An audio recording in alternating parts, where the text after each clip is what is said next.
Indian polity, हमारा subject है Indian polity और मेरा नाम है रोहित शर्मा और मुझे क्रिकेट से बिल्कुल प्यार नहीं, क्योंकि मुझे बहुत मार पड़ती थी। कोई चौके मार रहा है, कोई छक्के मार रहा है, फिर मेरे को लगा कि मुझे क्रिकेट पसंद नहीं, नाम गलती से रोहित शर्मा है। ठीक है जी। तो पॉलिटी समझने से पहले पॉलिटिक्स समझते हैं कि पॉलिटिक्स से क्या समझते हो आप। What is politics? क्या है पॉलिटिक्स? बताइए, व्हाट इज पॉलिटिक्स?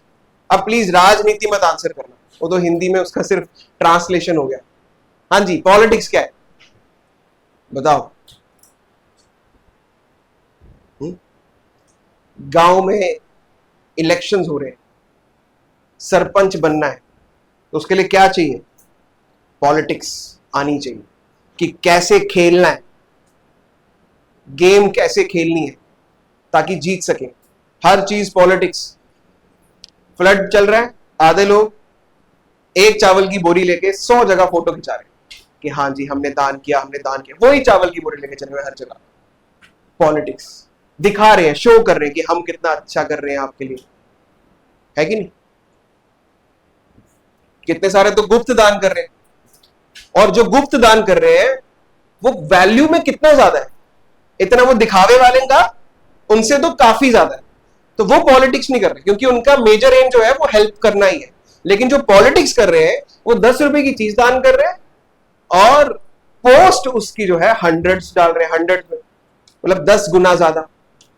वो भी पॉलिटिक्स है। तो आप पॉलिटिक्स से क्या समझते हैं? What is politics? बताओ बताओ। कोई शर्माने वाली बात थोड़ी है। देखो सीधी सी बात, मैं आपको जीरो समझता हूं। जीरो इन द सेंस कि मुझे पता आपको नहीं पता, तभी तो पढ़ने आए हो। आता तो फिर क्या करने आते क्लास में? तो मुझे पता है कि आपको नहीं पता, कोई बात नहीं, पर एटलीस्ट कुछ बोलो तो सही। क्या है बताओ पॉलिटिक्स? हाँ जी, प्रोसीजर टू गवर्न, ठीक है। हाँ जी, कुछ और कुछ ऐड करना चाहेगा? बिना शर्म के, टेंशन मत लो, क्या ही हो जाएगा। क्या है पॉलिटिक्स? हाँ जी आप बताओ क्या है पॉलिटिक्स? कुछ भी कहो, ऐसे नाम ही बता दो अपना। क्या है नाम आपका? आप ही को पूछ रहे हो, यहां वहां देख रहे हो। हाँ जी लवप्रीत जी बताओ पॉलिटिक्स क्या है? कुछ कहना चाहेंगे? कुछ है?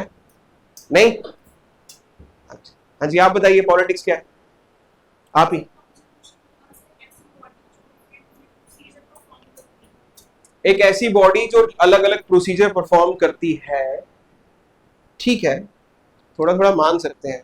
हाँ जी कुछ और आप ऐड करना चाहेंगे? यस। हाँ जी हाँ जी। नहीं आपसे पीछे। हाँ धीरे धीरे नाम याद कर लूंगा, टेंशन मत लो। हाँ जी, एबिलिटी टू गवर्न, ठीक है ठीक है। एक डेफिनेशन जो है चतुरामालिंगम वाली लिख भी लो, ऑल दो समझ 2 महीने बाद आएगी, पर लिख लो। जो मैं स्टार्टिंग की 3 डेफिनेशन लिखवाऊंगा, आज समझने की उम्मीद मत करना, क्योंकि पॉलिटिक्स आज समझ रहे पर पढ़ने तो 2 महीने में लगेगा ना, सिलेबस कवर करने में। समझ 2 महीने बाद आएगी ढंग से। लिख आज रहे हैं ताकि ऐसा फील आ जाए कि हाँ हाँ पॉलिटी शुरू हो गई, ऐसा कुछ। लेकिन समझने में 2 महीने लगेंगे, जब पूरा सिलेबस कवर करेंगे तब समझ में आएगा। तो लिखो, it refers to activities, it refers to activities, comma actions. It refers to activities, comma actions, and policies, and policies, and policies used to gain and hold, and policies used to gain and hold, used to gain and hold power in a government, used to gain and hold power in a government.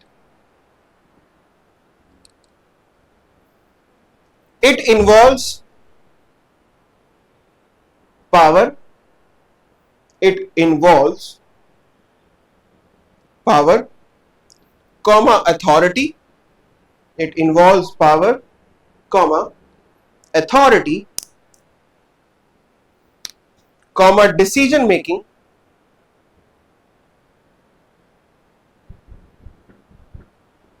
comma conflicts,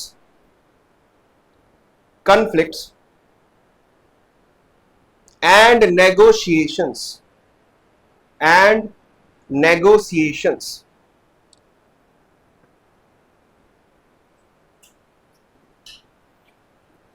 तो अभी के लिए हर वो चीज जो power authority के लिए की जाए, हर कोई एक्शन, कोई भी आपने कोई पॉलिसी बनाई, कुछ भी किया, पर आपका मेन एम उसको करने का क्या है?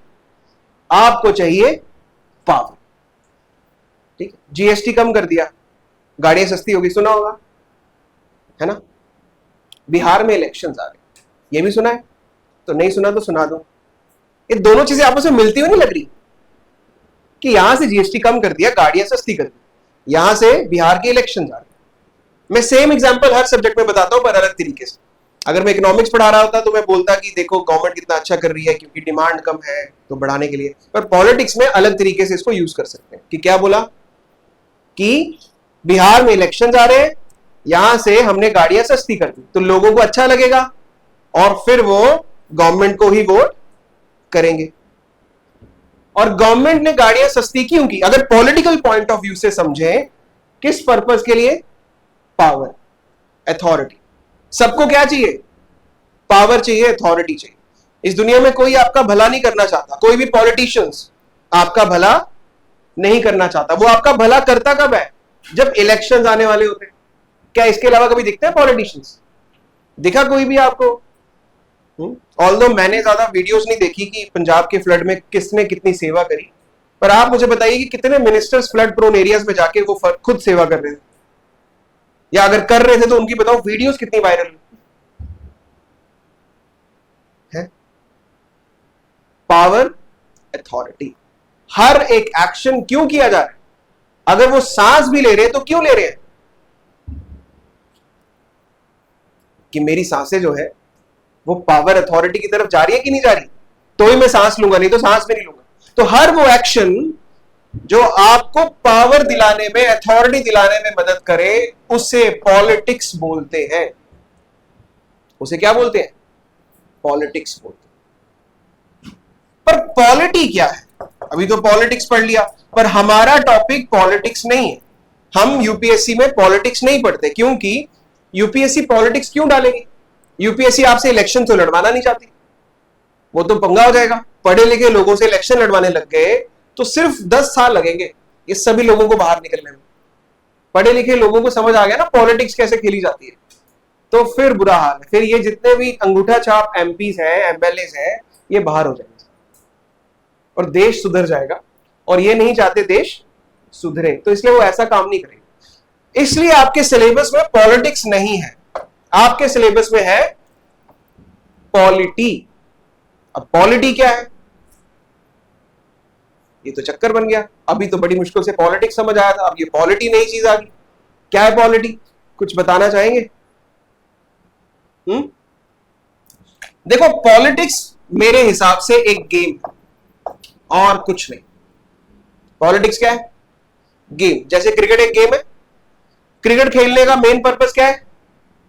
अब पावर तो नहीं है उनको, मोदी जी नहीं बनना है, पर ट्रॉफी तो लेनी है ना।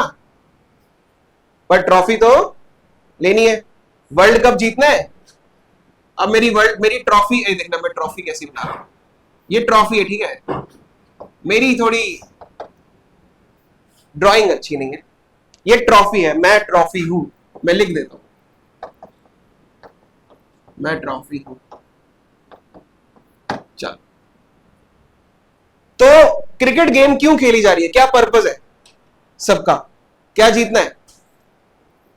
ट्रॉफी। अपना नाम हटा देता हूं, तुम बोलोगे मैं ही ट्रॉफी हूं, ठीक है, लेकिन इस गेम को खेलने के कुछ रूल्स हैं। इस गेम को खेलने के कुछ रूल्स हैं। क्या रूल्स है भाई? 50 ओवर मिलेंगे या 20 ओवर मिलेंगे, इतने ही बॉलर्स हो सकते हैं, एक बॉलर इतने ही ओवर्स करवा सकता है, 10 ही आपके बैट 10 से विकेट्स होंगी, वाइड बॉल होगा, नो बॉल होगा, ऐसे होते रूल्स होते। वो जो रूल्स है वो पॉलिटी। अगर पॉलिटिक्स गेम है तो पॉलिटी क्या है? रूल्स। चलो एक इसकी चतुरामलिंगम वाली डेफिनेशन लिख लो। It is the formal structure, it is the formal structure, it is the formal structure and framework, it is the formal structure and framework within which, it is the formal structure and framework within which politics takes place, within which politics takes place। तो ये वो structure या framework है जिसके अंदर ये game खेली जा रही है, वो रूल्स है, ब्रैकेट में लिख सकते हो रूल्स, जिनके अंदर ये पॉलिटिक्स की गेम खेली जा रही है। अब कोई कुछ भी कर ले, कितनी भी पॉलिटिक्स कर ले, रूल तो सिंपल है ना। क्या सिंपल है रूल? इलेक्शंस होंगे, इलेक्शंस के थ्रू हमारे पीएम हमारे सीएम बनेंगे। रूल सिंपल है, रूल्स के अकॉर्डिंगली चलना पड़ता है। रूल्स ये है कि पावर किसके हाथ में है? हम लोगों के हाथ में। और हम लोग ही क्या चूज करते हैं? अपना रिप्रेजेंटेटिव चूज करते हैं, अपना पीएम अपना सीएम चूज करते हैं। सिंपल सा रूल है, और ये रूल उनको भी पता है। तभी वो क्या करते हैं? इलेक्शन से एक दिन पहले सभी को खिलाते पिलाते हैं, है ना? देखा है कभी खिलाते पिलाते? आपका नंबर नहीं मिला होगा हमको, या आप अभी 18 साल के हुए नहीं होंगे। जब आप 18 साल के हो जाओगे तो बस आपको भी पार्टी मिलेगी। जहां बोलोगे वहां KFC, बर्गर किंग, जहां बोलोगे। बस करना क्या है? वोट आपने उन्हीं को देना। तो रूल सिंपल है, क्या? इलेक्शंस के थ्रू पावर जीती जा सकती है। Simple rules. और ये रूल्स हमारे पॉलिटी में मेंशन है, क्योंकि हमारी पॉलिटी बताती है कि हमारी कंट्री क्या है? एक डेमोक्रेटिक कंट्री है। रूल्स है ये कि हमारी कंट्री एक डेमोक्रेटिक कंट्री है। मतलब यहां पर क्या होगा? इलेक्टेड रिप्रेजेंटेटिव ही आपको देखने को मिलेगा। ये रूल्स है। इलेक्टेड रिप्रेजेंटेटिव मतलब जिसको आप इलेक्ट करेंगे वो ही कौन बनेगा? MP, MLA, CM, PM। ठीक है। अब हमारा जो टॉपिक है वो है इंडियन पॉलिटी। अब इंडियन पॉलिटी की भी एक लाइन लिख लो, एक दो लाइंस, कि इंडियन पॉलिटी का मतलब क्या है, ताकि फिर हम फॉर्मली इंडियन पॉलिटी को शुरू कर सकें। लिखो Indian polity. It refers to, Indian polity, it refers to study of, it refers to study of India's constitutional design, it refers to study of India's constitutional design, it refers to study of India's constitutional design, comma, political institution,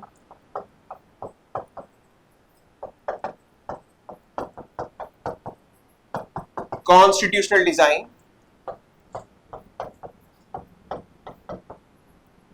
political institutions, comma, process,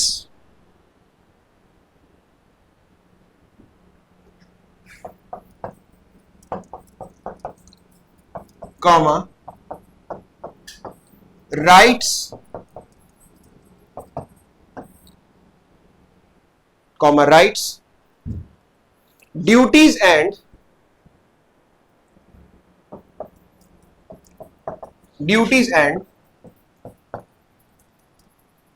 governance mechanism,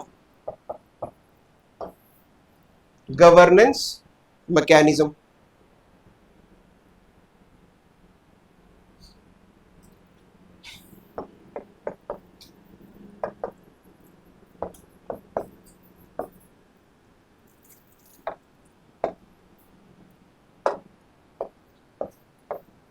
आगे लिखो, it is study of how Indian state, it is study of how Indian state, it is study of how Indian state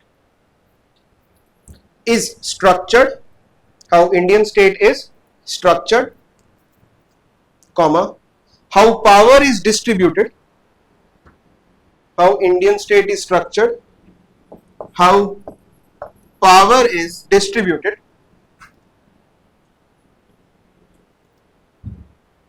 and how democracy works, and how democracy works in practical, and how democracy works in practical.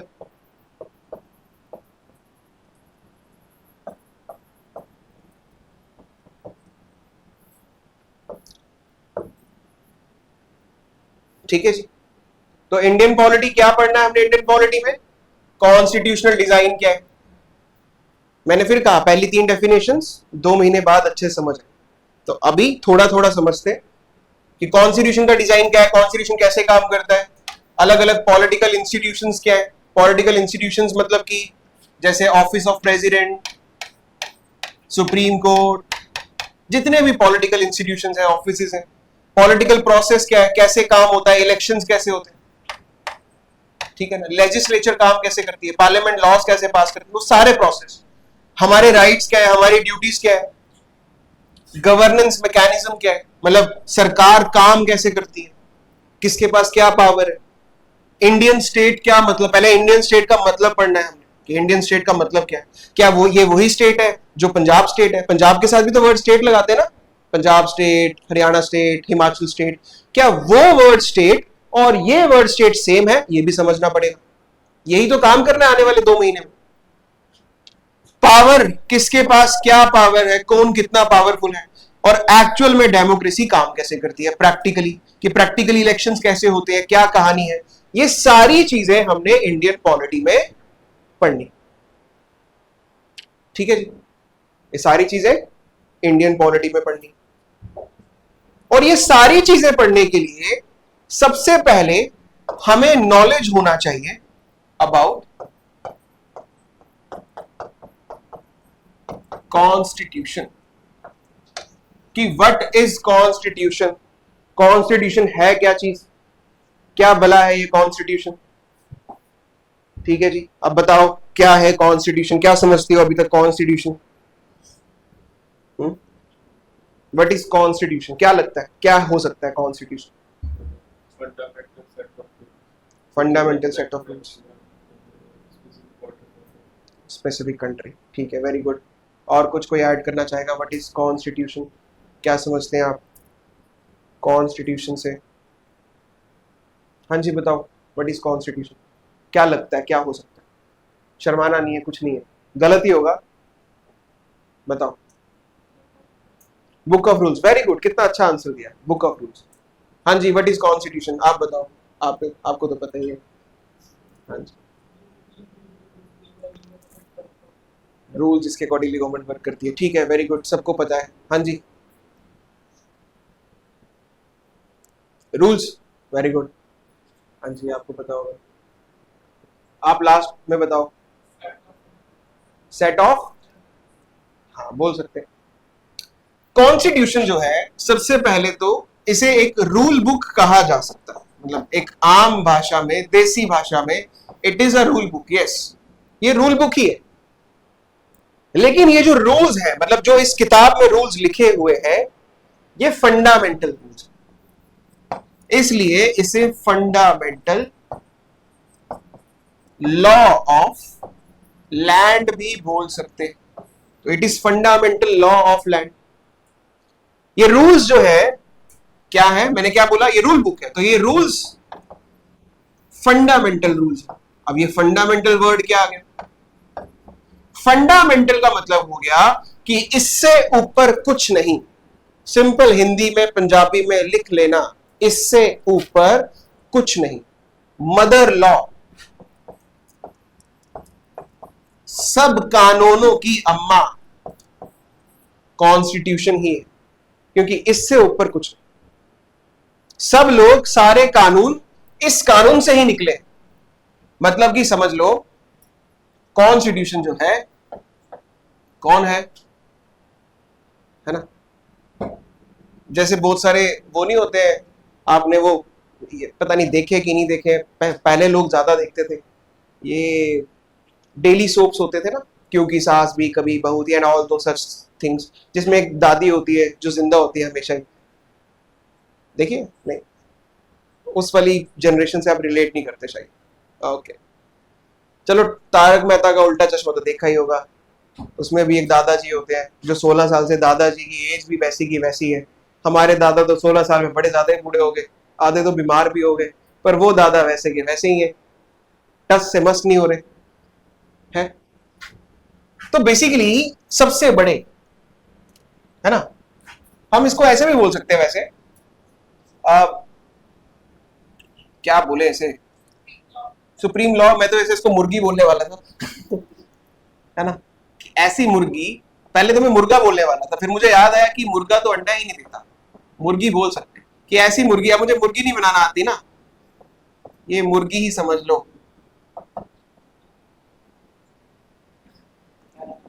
रहने दो, मुर्गी, अरे मुर्गी लिख दिया, मुर्गी होगी ना, मुर्गी मीन सबसे बड़ी अम्मा, और इसके अंडे जितने मर्जी हो, ये छोटे मोटे लॉस। एक्चुअल सारी की सारी मतलब the main source of power क्या है, मुर्गी, क्योंकि पहले मुर्गी आया अंडी, अंडा, अंडी बोल रहा हूं, बताओ पहले मुर्गा आया कि अंडा है, ये सवाल आज भी सवाल ही है कि पहले मुर्गी आई या अंडा, क्या आ सकता है पहले बताओ, ठीक है, आंसर ढूंढ के लाना, कल पूछूंगा, ठीक है। तो वैसे कुछ ये कॉन्स्टिट्यूशन भी, मतलब सभी कानून जितने भी हैं उन सब की अम्मा जो है वो कौन है, चलो रहने दिया, अगली बार फोटो स्क्रीनशॉट लेके डालूंगा मुर्गी। चलो, जैसे कि बहुत ही अच्छी एग्जांपल है, आईपीएल है, आईपीएल में भी रूल्स होते हैं, अच्छा आईपीएल तो पता ही होगा सभी को, क्रिकेट मैच होते हैं, ड्रीम 11 पे सभी ने टीम बनाई होगी, चलो अब नहीं बना सकते, बहुत अच्छी बात है, ठीक है। आईपीएल में रूल्स होते हैं कि भाई कैसे मैच होगा, क्या होगा, फिर ना एक इंडिया की अपनी एक काउंसिल है, बीसीसीआई, बीसीसीआई, उसमें भी रूल्स होते हैं, जो रूल्स बनाती है मैच कैसे हो। फिर एक आईसीसी है जो इंटरनेशनल लेवल पे, आईसीसी। अब आईपीएल के रूल्स बड़े और बीसीसीआई के, बताओ किसके रूल ज्यादा इंपॉर्टेंट है, बीसीसीआई के ऑब्वियसली, क्योंकि बीसीसीआई बड़ी बॉडी।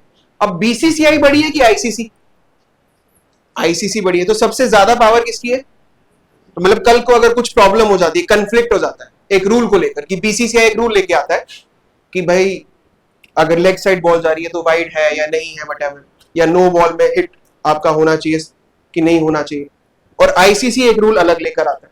कल को इनके बीच में कुछ ऐसा टकराव हो जाए तो हम कौन सा रूल मानेंगे, आईसीसी, क्योंकि वो सबसे ऊपर है, उसको मैं फंडामेंटल लॉ बोल सकता हूं, क्योंकि उससे ऊपर कोई रूल नहीं।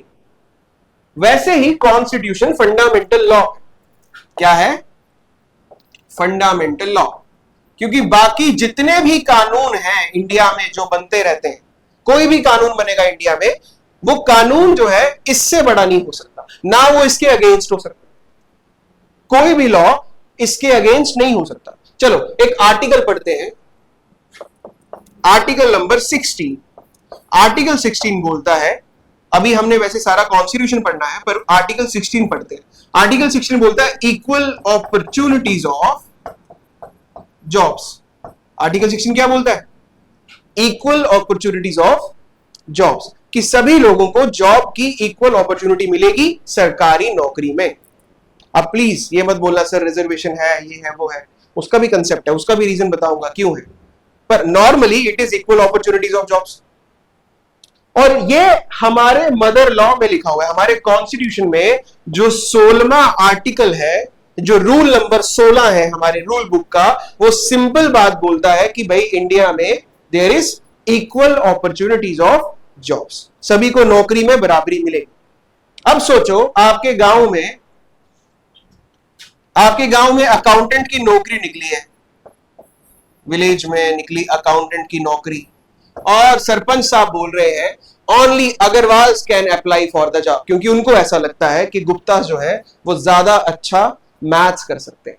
और उन्होंने क्या निकाल दी नोटिफिकेशन कि सिर्फ अग्रवाल ही अप्लाई करें या महाजन ही अप्लाई करें। अब आप मुझे बताओ, क्या ऐसा कानून सरपंच साहब निकाल सकते हैं? ऑल दो सरपंच साहब कुछ भी निकाल सकते हैं, कानून पावर है, पर क्या यह कानून लागू होगा? नहीं होगा। रीजन, क्योंकि मदर लॉ कुछ और बात कर रही है। अम्मा बोल रही है कि equal opportunities of jobs article 60। तो इसका मतलब आप इसके अगेंस्ट नहीं जा सकते। कोई भी कानून इंडिया में बनाया जा सकता है, कोई भी बना सकता है। सेंटर लेवल पे लॉ बन सकता है, बिल्कुल बन सकता है। स्टेट लेवल पे बन सकता है, लोकल लेवल पे एक पंचायत में छोटा सा कानून बन सकता है, लेकिन वो जितने भी कानून है वो कॉन्स्टिट्यूशन के अगेंस्ट जाके नहीं बन सकते हैं। इस चीज को ध्यान,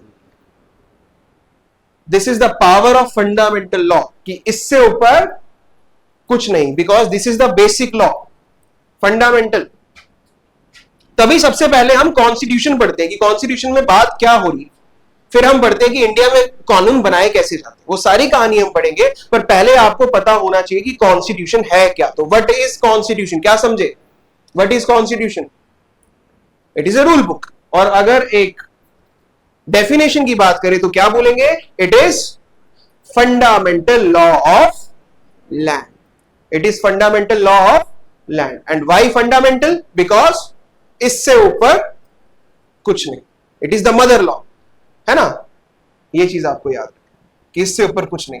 any law passed by any level of government should not infringe constitution, है ना? कि कोई भी कानून किसी भी लेवल पे पास किया गया हो वो कॉन्स्टिट्यूशन के अगेंस्ट नहीं होना चाहिए, कॉन्स्टिट्यूशन के आर्टिकल्स को ब्रीच नहीं करना चाहिए।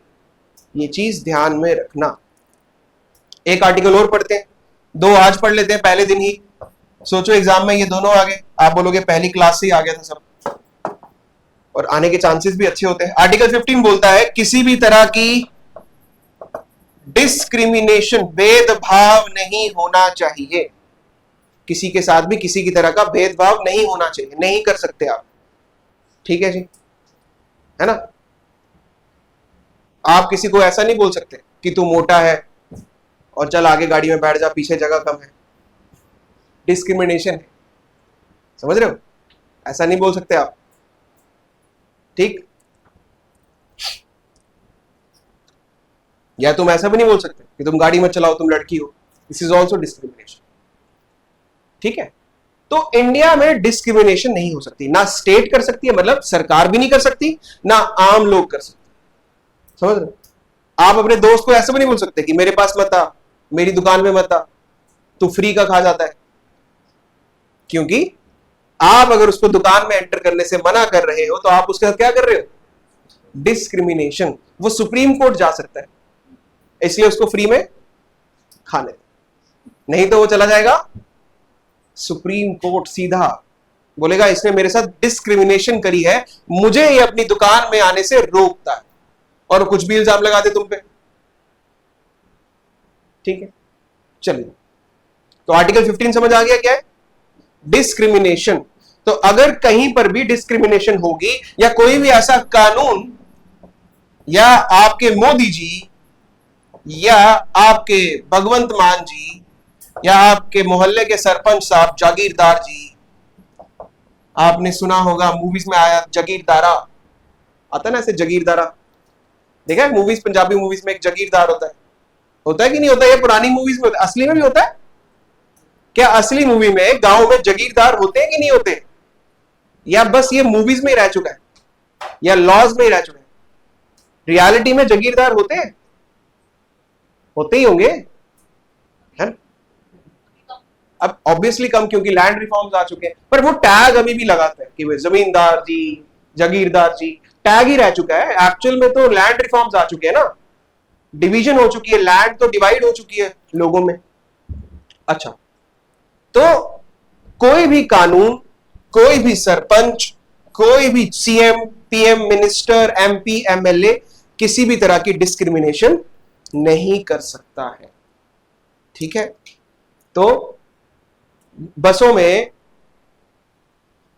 लड़कों को आधार कार्ड दिखा के अगर तुम्हें जो है फ्री में नहीं जाने दिया जाए तो तुम कह देना कि तुम्हारे साथ क्या हो रही है, डिस्क्रिमिनेशन, और चले जाना सुप्रीम कोर्ट। ठीक, अब कहानी ऐसी है, मैं बात बताऊं आपको, डिस्क्रिमिनेशन नहीं होनी चाहिए। यस, आर्टिकल 16 भी यही बात करता है कि इक्वल अपॉर्चुनिटीज ऑफ जॉब्स होनी चाहिए, पर सच्चाई ये है कि बराबरी कब हो सकती है। एक कंसेप्ट है, याद रखिएगा, आज ही बता रहा हूं, for equality we need equity. Equality के लिए क्या जरूरी है, इक्विटी। इक्विटी बोलती है कि जो वीक है उन पे ज्यादा फोकस करना चाहिए। इक्विटी क्या बोलती है, अब आप मुझे बताओ, जब आप नाव लेके जा रहे हो, फ्लड आ चुका है और अब आप रेस्क्यू करने जा रहे हो, ठीक है, 4 लोग खड़े हैं, एक बूढ़े बाबा जी खड़े हैं जो काफी एज्ड है, 80 इयर्स के, एक 6 साल का बच्चा खड़ा है, एक प्रेग्नेंट वुमेन खड़ी है और एक 26 साल का जवान गबरू खड़ा है। बताओ सबसे पहले और सबसे लास्ट में किसको रेस्क्यू करोगे? एक बार में एक ही को रेस्क्यू कर सकते हो या 3 को रेस्क्यू कर लो, चलो एक छोड़ दो, किसको छोड़ोगे? बाबा जी को नहीं छोड़ दोगे कहीं? बोले बाबा जी की एज हो गई है। किसको छोड़ोगे बताओ? गबरू जवान जी को नहीं, वापस आके ले लोगे उसको, टेंशन मत लो, मारना नहीं है, एक बार में 3 ही ला सकते हो, पहले किसको लाओगे? तो किसको छोड़ो, एक छोड़ सकते हो, 3 लेकर आओ, किसको छोड़ोगे बताओ? ऑब्वियसली गबरू जवान जो है उसको बोलेंगे भाई तू रुक जा, बाकियों को मुझे लेके जाने। गबरू जवान रुक जाएगा, कोई बात नहीं, थोड़ा फ्लड तेज भी आ जाएगा, हिम्मत वाला बंदा, कोई बात नहीं, है ना, उसको थोड़ी तरह वो स्विमिंग भी आती होगी, बोलेगा चलो आप चलो, मैं पीछे पीछे आता हूं स्विम करते हुए। तो इक्वालिटी क्या बोलती है, सब लोग बराबर है, फिर तो बच्चा भी बराबर है, बाबा भी बराबर है, दीदी भी बराबर है, गबरू भी बराबर है। लेकिन इक्विटी क्या बोलती है कि मेजर फोकस किस पे करना है। अब इन चारों में से सबसे पहले किसको उठाना चाहिए था अगर एक ही जगह होती किश्ती में? है तो बड़ा मुश्किल काम, वो तो ऑब्वियसली वहीं पे डिपेंड होगा, पर मुझे ऐसा लगता है कि शायद बच्चे को। बाकी प्रेग्नेंट लेडी कितनी प्रेग्नेंट है, मतलब एक होता है ना कि प्रेग्नेंट के भी मंथ्स होते हैं, तो कितनी इन द सेंस की मंथ्स की बात कर रहा हूं। अगर स्टार्टिंग का टाइम है तो शी कैन विथस्टैंड, अगर लास्ट का टाइम है तो शी कैन नॉट, उसे जल्दी से जल्दी रेस्क्यू करना पड़ेगा। कितनी प्रेग्नेंट है ये मतलब है कि मंथ कौन सा चल रहा है। फिर बाबा जी को भी देखना पड़ेगा कि बाबा जी जो है, ऐसे बाबा जी भी तो होते हैं बहुत सारे ऐसे कि गबरू बोले भाई गबरू को ले जाओ हम बाद में आएंगे, फुली कॉन्फिडेंट होते ना कि अभी तो हम जवान हैं। तो कहने का मतलब ये है equity means more focus on vulnerable section of society, है ना। तो कभी भी इक्वालिटी जैसी कोई चीज होती नहीं है, ना कभी होगी, क्योंकि इक्वालिटी होने से ही डिस्क्रिमिनेशन होगा। अगर इक्वालिटी होगी तो डिस्क्रिमिनेशन होगा, समझ रहे हो? अब इक्वालिटी तो बोलती है कि गबरू जवान के 25% चांस है और तुम पहले गबरू जवान लेके चले हो। गबरू जवान भी जो है बुरा मान गया। तो इक्वालिटी क्या बोलती है? चारों के इक्वल चांसेस। इक्वालिटी क्या बोलती है? चारों के इक्वल चांसेस। लेकिन इक्विटी बोलती है कि गबरू जवान के चांसेस सिर्फ 2%, वो भी अगर नाव वाला उसका दोस्त है, नहीं तो उसका तो लास्ट नंबर ही आना। ठीक है, तो equity means more focus on vulnerable section of society. ठीक है जी, ये चीज, कुछ चीजें धीरे धीरे समझ आएगी। तो तभी वो डिस्क्रिमिनेशन में जब हम बात करते हैं कि ठीक है वुमेन्स को अगर फ्री में आप कह रहे हैं बसेस में, या फिर SC ST को आप कह रहे हैं कि रिजर्वेशन है, तो वो इसलिए है क्योंकि इक्विटी का कंसेप्ट है। ठीक है ना, वो इक्विटी के कंसेप्ट की वजह से ऐसे वुमेन्स को घर से बाहर निकलने नहीं दिया जाता था। अब जब फ्री में उनको बस में पास मिल चुका है तो पापा ऐसा बोलते हैं कि यार तुम ही काम कराओ, तुम्हारा फ्री में हो जाएगा, मुझे तो पैसे देने पड़ेंगे। तो इस चक्कर में अब वुमेन्स को भेजा जा रहा है, तो वो बाहर निकलेंगी, ओपन होंगी, तो फिर डेवलप होंगी। जब बाहर निकलेंगी पता चलेगा दुनिया में क्या चल क्या रहा है, और जब दुनिया में क्या चल रहा है पता चलेगा तो फिर उस हिसाब से वो डेवलप करेंगे, समझेंगी चीजों जो बहुत जरूरी। दैट्स वाई दिस फ्री बस पास। आप बताओ, ठीक है? चलिए आगे चलते हैं। तो व्हाट इज कॉन्स्टिट्यूशन हमें समझ आ गया, it is a rule book, fundamental law of land. ठीक है, चलिए और कुछ लिख सकते हैं इसके अंदर। हाँ लिखो, constitution is a legal document, constitution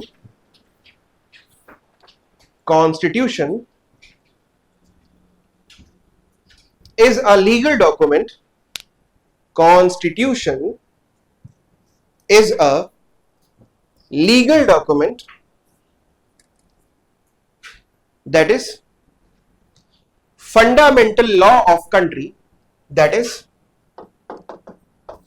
fundamental law of country, that is fundamental law of country, bracket में लिख लेना mother law, mother law, which is source of power, which is source of power, which is source of power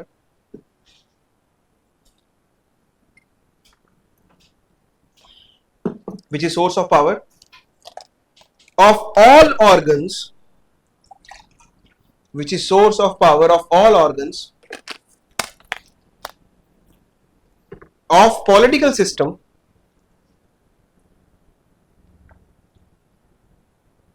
which is source of power of all organs of political system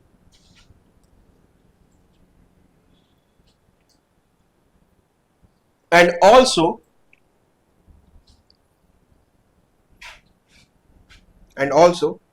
a limitation on their power,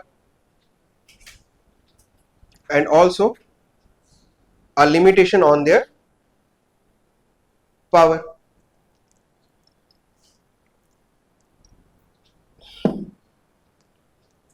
तो constitution जो है वो क्या है,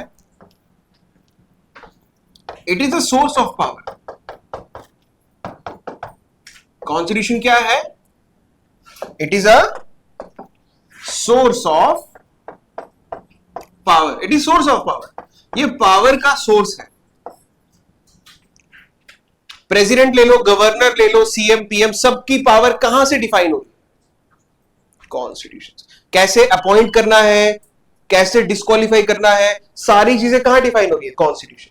अभी recent current affair में बात चल रही है कि मिनिस्टर्स को रिमूव किया जाएगा अगर मिनिस्टर 30 दिन तक लगातार जेल में रहते हैं, प्रोवाइडेड उनका मतलब समझ लो कि वो सेंटेंस क्लियर हुआ है कि नहीं, मतलब इन द सेंस कि अभी तक वो मतलब उनके खिलाफ जुर्म जो है वो क्या बोलेंगे उसको, वैसे तो कन्विक्टेड बोलते हैं पर ऐसे हिंदी में क्या बोलेंगे कन्विक्टेड को, कि कन्विक्टेड है वो नहीं है, मतलब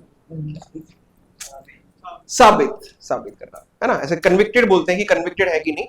तो जुर्म साबित हुआ है नहीं हुआ है, लेकिन अगर उनके खिलाफ केस दर्ज हो गया है जिसके लिए उनको अरेस्ट कर दिया गया है, और अगर 30 डेज तक वो लगातार अरेस्ट रहते हैं तो 31st डे उनको क्या कर दिया जाएगा, रिमूव कर। ऐसा कानून अभी पास करने के चांसेस हैं, बिल पे बात चल रही है।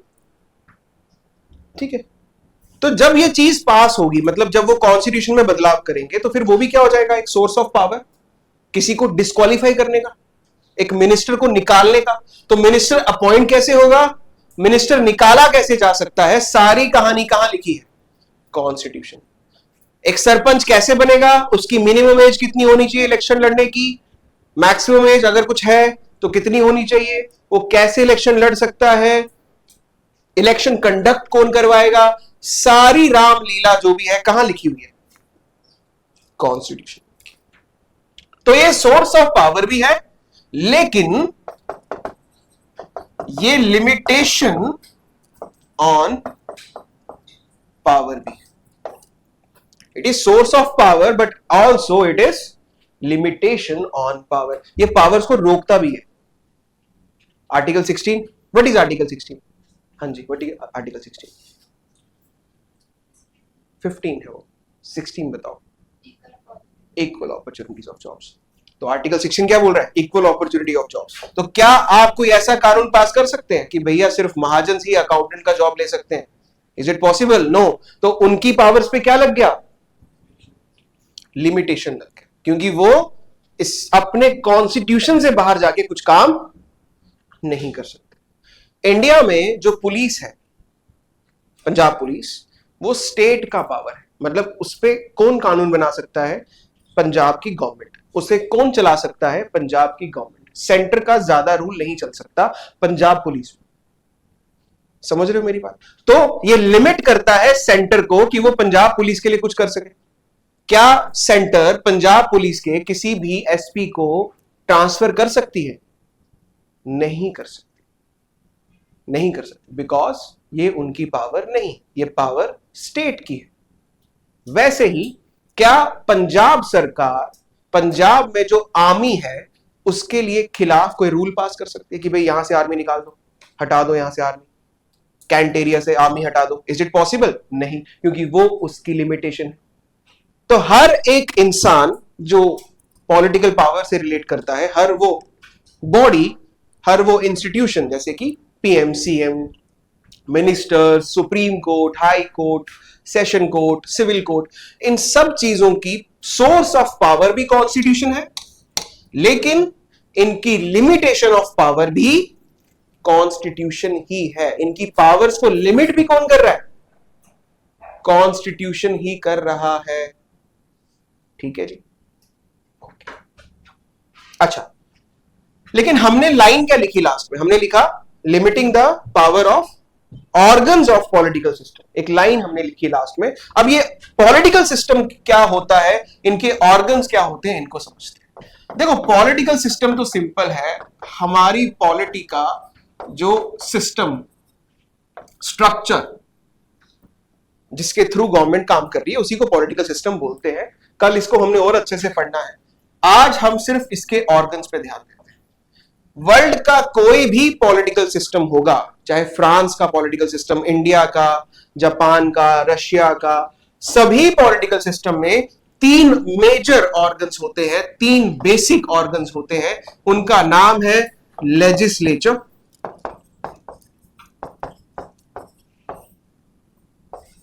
Executive, and the third is judiciary.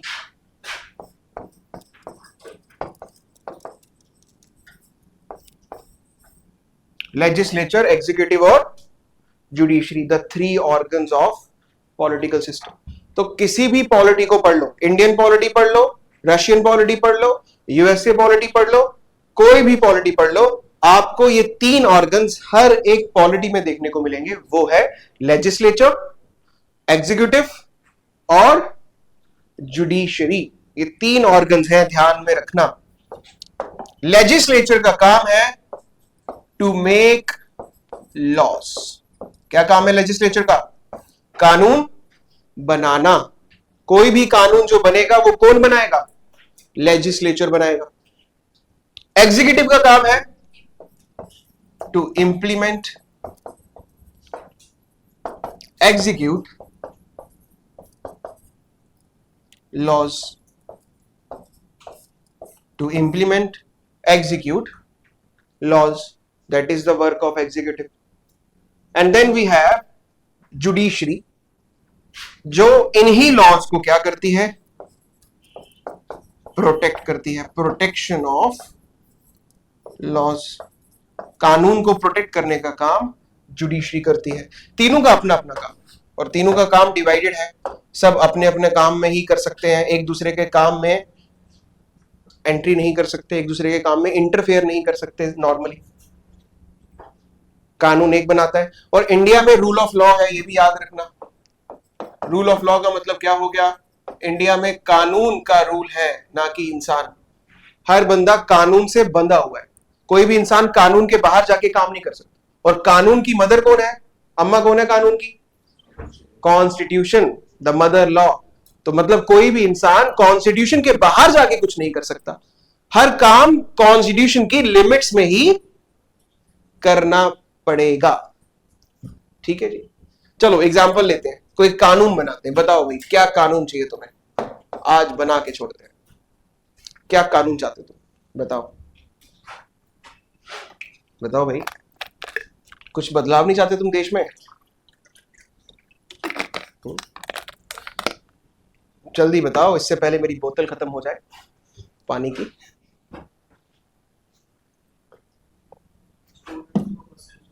हाँ, स्टूडेंट्स को बसेस फ्री, ओके ठीक है। और कौन से स्टूडेंट्स को, लाइक कॉलेज, यूनिवर्सिटी, मतलब या सभी सभी को? प्राइवेट वाली भी और पब्लिक वाली भी, या पब्लिक ओनली, मतलब सरकारी की सारी है? ओके। और कुछ, और भी कुछ ऐड करना है किसी ने कानून में? बताओ। हाँ जी। मैनिफेस्टो को लीगल डॉक्यूमेंट बनाना, ये भी बहुत बढ़िया है, ठीक है जी। और चलो जी, तो दोनों कानून साथ में पास कर लेते हैं। बोला मैनिफेस्टो लीगलाइज करना, एंड क्या बोला आपने? स्टूडेंट बस फ्री, MLSBF एक्ट 2025। चलिए, ये कानून एक पास हमने करना है। ये कानून पास कौन करेगा? किसका काम है कानून पास करना? लेजिस्लेचर का काम। पार्लियामेंट हो गया, या स्टेट की आपकी जो विधानसभा, विधान परिषद, अगर आपने कभी नाम सुना हो, नहीं सुना तो अब सब सुनेंगे आप धीरे धीरे। तो लेजिस्लेचर का काम है, मान लो ये कानून पास हो गया, तो लेजिस्लेचर ने सिर्फ इतना काम करना है कि उन्होंने ये कानून पास करना है, बात खत्म। उसके बाद लेजिस्लेचर का कुछ और रोल नहीं। अब कानून आगे लागू किया गया, नहीं किया गया, किसी ने कानून तोड़ा, इससे पार्लियामेंट का कोई लेना देना नहीं है।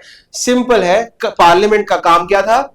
इस कानून को पास करना, जिसमें लिखा हुआ है कि भाई सभी बसेस में फ्री स्टूडेंट है। अगर स्टूडेंट से किसी भी बस में किराया लिया जाता है तो उस बस वाले पे 50,000 जुर्माना लगेगा या 6 महीने की जेल होगी, ये भी लिखा हुआ है। और वैसे ही जो पॉलिटिकल पार्टी इस डॉक्यूमेंट को नहीं फॉलो करेगी, इस मैनिफेस्टो को फॉलो नहीं करेगी, उन पे भी कुछ बैन लगा दिया जाएगा कि वो दोबारा इलेक्शन नहीं लड़ सकते, 10 साल का बैन होगा, 10 लाख का जुर्माना होगा, बस ऐसा कुछ मान लेते हैं कि ऐसा इस कानून में सब लिखा हुआ। क्लियर होगी मेरी बात? अब इसको पास करके बात खत्म, लेजिस्लेचर का काम खत्म, बस। अब सारा काम किस पे आ गया? इस कानून को लागू किसने करना है? एग्जीक्यूटिव ने। ऑफिसर्स, एग्जीक्यूटिव होते कौन है? मिनिस्टर्स। देखो दो तरह के एग्जीक्यूटिव होते हैं, पॉलिटिकल और परमानेंट। पॉलिटिकल हो गए जो मिनिस्टर्स होते हैं, उनको हम पॉलिटिकल एग्जीक्यूटिव बोलते हैं, जो मिनिस्टर्स हो गए। और परमानेंट एग्जीक्यूटिव्स हो गए ब्यूरोक्रेट्स, ऑफिसर्स। आप जो तैयारी कर रहे हैं वो किसकी कर रहे हैं? This part of political system की। आप जब भी ऑफिसर बनेंगे, आप ये बनेंगे एग्जीक्यूटिव के परमानेंट ऑफिसर। मतलब कि आप अपनी ज्यादा मर्जी नहीं कर सकते, आपको कानून के हिसाब से चलना पड़ेगा। और वो कानून आपने बनाया भी नहीं, वो कानून किसने बनाया? लेजिस्लेचर। समझ रहे हो? तो आप अगर ऐसा सोच रहे हो कि मैं एक बार ऑफिसर बन जाऊं और उसके बाद जो ताई ने मेरी जमीन पे कब्जा किया है, या चाची जी ने जो मेरी जमीन पे कब्जा किया है, या मेरी एक्स ने या मेरे एक्स ने जो मेरे साथ धोखा दिया है, उसका बदला मैं लूंगा, लूंगी, तो ऐसा आप कुछ नहीं कर सकते। क्योंकि ये शादी में जरूर आना मूवी नहीं चल रही, ये रियलिटी है। और रियलिटी ये है, आप अपनी मर्जी से कानून नहीं बना सकते, आप कानून के दायरे में ही काम कर सकते हैं। वो कानून जो किसने बनाया है? लेजिस्लेचर।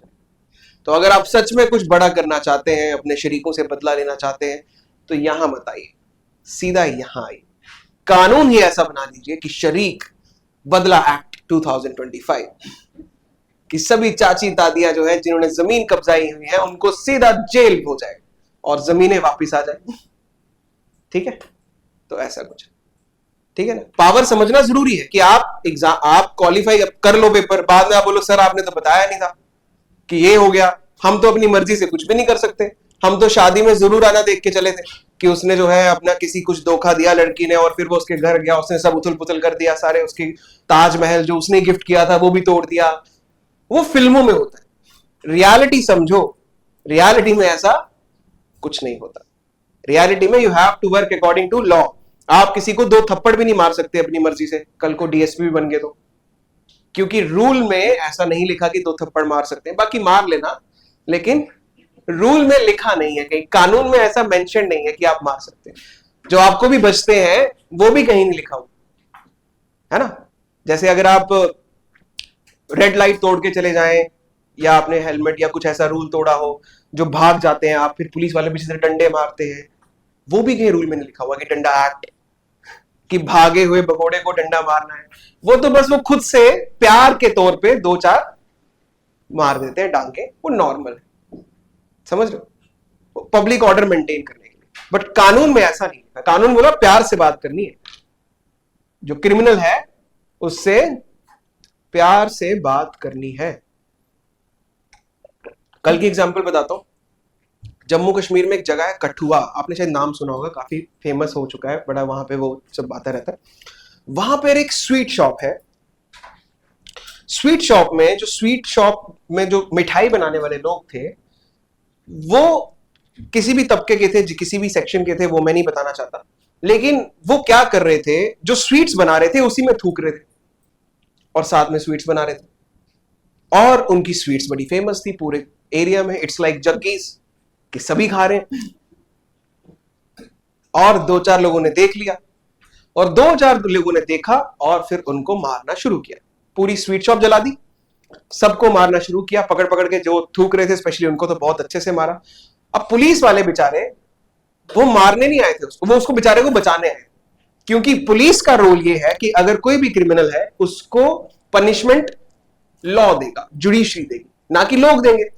बोलते हैं ना, कानून अपने हाथ में मत लो, वही कहानी होगी। तो वो पुलिस वाले स्पेशल क्या लेकर आए, वो जाली वाली गाड़ी जिसमें वाले पत्थर में मारो तो अंदर नहीं आए, ताकि उनको बचा के ले सके। तो पुलिस का क्या काम है देखो, है ना। अगर आप वर्दी में नहीं होते तो आप भी 2 मारते उसे, लेकिन आप यूनिफॉर्म में हो तो आपको अकॉर्डिंग टू लॉ काम करना पड़ेगा, ठीक है। और लॉ ये बोलता है कि क्रिमिनल को चुपचाप अरेस्ट करो, 24 घंटे के अंदर उसको मैजिस्ट्रेट के सामने पेशी करो, फिर मैजिस्ट्रेट डिसाइड करेगा क्या करना है, और फिर आपको अगर मिलता है तो फिर आप इन्वेस्टिगेट करो उस जो भी केस को। ये लॉ कहता है। कहीं नहीं लिखा कि 2 थप्पड़ मारो, कैसे पकड़ के, ये भी लिखा है कि कैसे पकड़ के लाना है, सब कुछ लिखा हुआ है, हर चीज मेंशन्ड है। तो आप अपनी मर्जी से रूल के हिसाब से कुछ नहीं कर सकते। बाकी प्रैक्टिकली आपको पता है पुलिस वाले कैसे काम करते हैं, उसका कुछ मुझे आपको देने की जरूरत नहीं है, प्रैक्टिकली क्या चलता है, ठीक है। तो एग्जीक्यूटिव सिंपली क्या करता है, लॉज को एग्जीक्यूट करता है। इनका काम खत्म हुआ। कल को जो ट्रांसपोर्ट मिनिस्टर है उसे कानून बनाने पड़ेंगे कि भाई अब से सभी बसों में फ्री होगा, और उनको चेक भी करना पड़ेगा कि क्या सच में फ्री मिल रहा है नहीं मिल रहा, क्योंकि लॉज को इंप्लीमेंट करने का काम किसका है, एग्जीक्यूटिव का। ऑफिसर्स जो है, आरटीओ वगैरह है, उनको देखना पड़ेगा कि क्या सच में ये लागू किया गया कि नहीं किया गया। इलेक्शन कमीशन को देखना पड़ेगा कि वो मैनिफेस्टो के अकॉर्डिंगली चल रहा है कि नहीं चल रहा। ये सब लोग एग्जीक्यूटिव पार्ट है सरकार के, ठीक है। और वैसे ही अगर कोई लॉ तोड़ता है, मान लो कोई बस वाला क्या कर रहा है, स्टूडेंट से पैसा ले रहा है, तो उसके बाद क्या होगा, उसके बाद भैया कोर्ट में केस जाएगा, और कोर्ट वाला जो प्रोटेक्शन है लॉ, मतलब कि लॉ का प्रोटेक्टर है लॉ का, वो क्या करेगा, वो जिसने भी वो लॉ तोड़ा है, वो कानून तोड़ा है, लॉ ब्रेकर है, उसे क्या करेगा, पनिश करेगा कि तुमने कानून तोड़ा है इसलिए तुम्हें पनिश किया जाता है। लेकिन यहां पर भी याद रखना, वो भी विद इन लिमिट्स ही काम कर सकता है। किसी को मौत की सजा नहीं दे सकता कि तुमने इसका स्टूडेंट ये लो, तुम्हें है उम्र कैद दे देता हूं, नहीं। वो उतनी ही सजा दे सकता है जितनी मेन्यू कार्ड में लिखी हुई, मतलब जितनी इस लॉ में, और लॉ में कितनी सजा लिखी है, 6 महीने की सजा या 50,000 जुर्माना। तो वो इसमें से ही कुछ कर सकता है, या तो 50,000 जुर्माना भी लगा देगा मैक्सिमम, 10,000 भी लगा सकता है, 20 भी लगा सकता है, पर मैक्सिमम 50,000 जुर्माना लगा सकता है, या मैक्सिमम 6 महीने की सजा दे सकता है, क्योंकि कानून बोलता है इतनी ही हो सकती है, इससे ज्यादा सजा इस लॉ ब्रेक की नहीं हो सकती। फिर वैसे ही मेन्यू कार्ड उसका भी डिफाइंड है, मोटर व्हीकल एक्ट 1988। अब मोटर व्हीकल एक्ट किसने बनाया, लेजिस्लेचर ने बनाया। इस मोटर व्हीकल एक्ट में क्या है लिखा हुआ है कि क्या कानून तोड़ने से आपको क्या कितना फाइन देना पड़ सकता है या पनिशमेंट क्या हो सकती है। अब इन लॉज को एग्जीक्यूट कौन करता है? ट्रैफिक पुलिस वाले हर जगह खड़े हो जाते हैं, है ना, स्पेशली कैमरा लेकर, आजकल फोटो लेकर, फोन लेकर, कि आप एक बार लॉ तो ब्रेक करो, फोटो खींच लेंगे तुम्हारी 2 मिनट में। ठीक, तो वो काम कर रहे हैं, क्या देख रहे हैं कि कौन, लेकिन एक्चुअल में आपको तब भी पनिश कौन करता है? एग्जीक्यूटिव, सॉरी जुडिशरी, ठीक है ना। लेकिन जुडिशरी आपको कितना पनिश कर सकता है? जितना कानून में लिखा हुआ है उतना ही, उससे ज्यादा बिल्कुल भी नहीं। तो आगे समझ, the 3 organs of political system क्या क्या है? लेजिस्लेचर, क्या काम है लेजिस्लेचर का? To make laws. एग्जीक्यूटिव क्या काम है? हाँ, to implement laws, to execute such laws. और then we have judiciary. Judiciary का काम क्या है? Protection of laws. जुडिशरी का काम क्या है? Protection of laws. ठीक है जी, चलिए समझ आ गया पक्का? कोई डाउट, कोई दुख? चलिए आगे चलते हैं।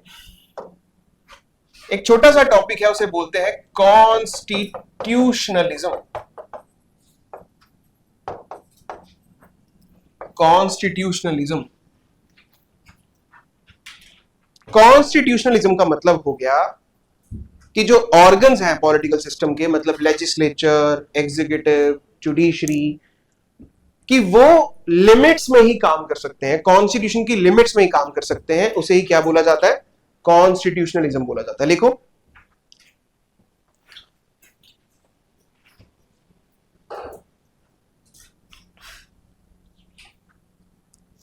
The organs of political system, the organs of political system must work, the organs of political system must work within limits of constitution. The organs of political system must work within limits of constitution. The organs of political system must work within limits of constitution is called, या is the philosophy of constitutionalism, is the philosophy of constitutionalism.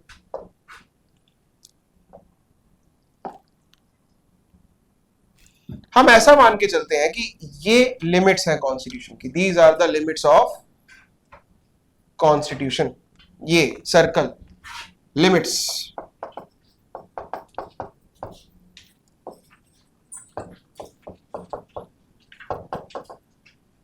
These are the limits of constitution, मतलब इससे बाहर आप नहीं जा सकते। और ये लिमिट्स, अब जैसे मान लो लेजिस्लेचर है, अब लेजिस्लेचर जो कानून बनाता है, क्या वो ऐसा कानून बना सकता है जो कॉन्स्टिट्यूशन के अगेंस्ट हो? इज इट पॉसिबल कि लेजिस्लेचर कल को कानून बनाए जिसमें ऐसा लिखा हुआ है कि भैया अब से जो है, ऐसा कुछ कानून बना दिया कि अब से गाड़ियां सिर्फ लड़के ड्राइव करें? कैसा कानून बनाया जा सकता है बताओ? नहीं बनाया जा सकता। क्यों? क्योंकि आर्टिकल 15 क्या बोलता है? No discrimination.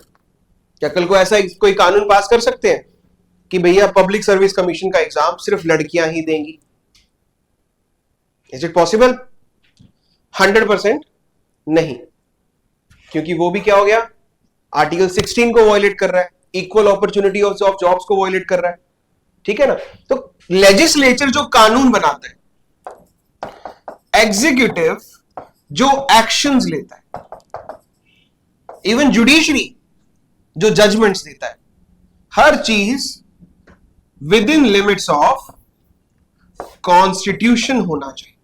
आप कॉन्स्टिट्यूशन को ब्रेक नहीं कर सकते, इसके पार नहीं जा सकते। मैंने यहां जुडिशरी इसलिए वर्ड यूज नहीं किया क्योंकि यहां पर जब आप इस लक्ष्मण रेखा को क्रॉस करेंगे, मतलब लिमिट को आप क्रॉस करेंगे, तो लिमिट क्रॉस जैसे ही करेंगे तो जुडिशरी, क्या है जुडिशरी का काम बताओ? Protection of laws. अगर वो लॉज का प्रोटेक्टर है तो मदर लॉ का भी प्रोटेक्टर ही हुआ। अगर वो लॉज का प्रोटेक्टर है तो सबसे बड़ा प्रोटेक्टर किसका हुआ? वो मदर लॉ का, कॉन्स्टिट्यूशन का। तो जुडिशरी जैसे लॉ का प्रोटेक्टर है वैसे ही वो प्रोटेक्टर है किसका?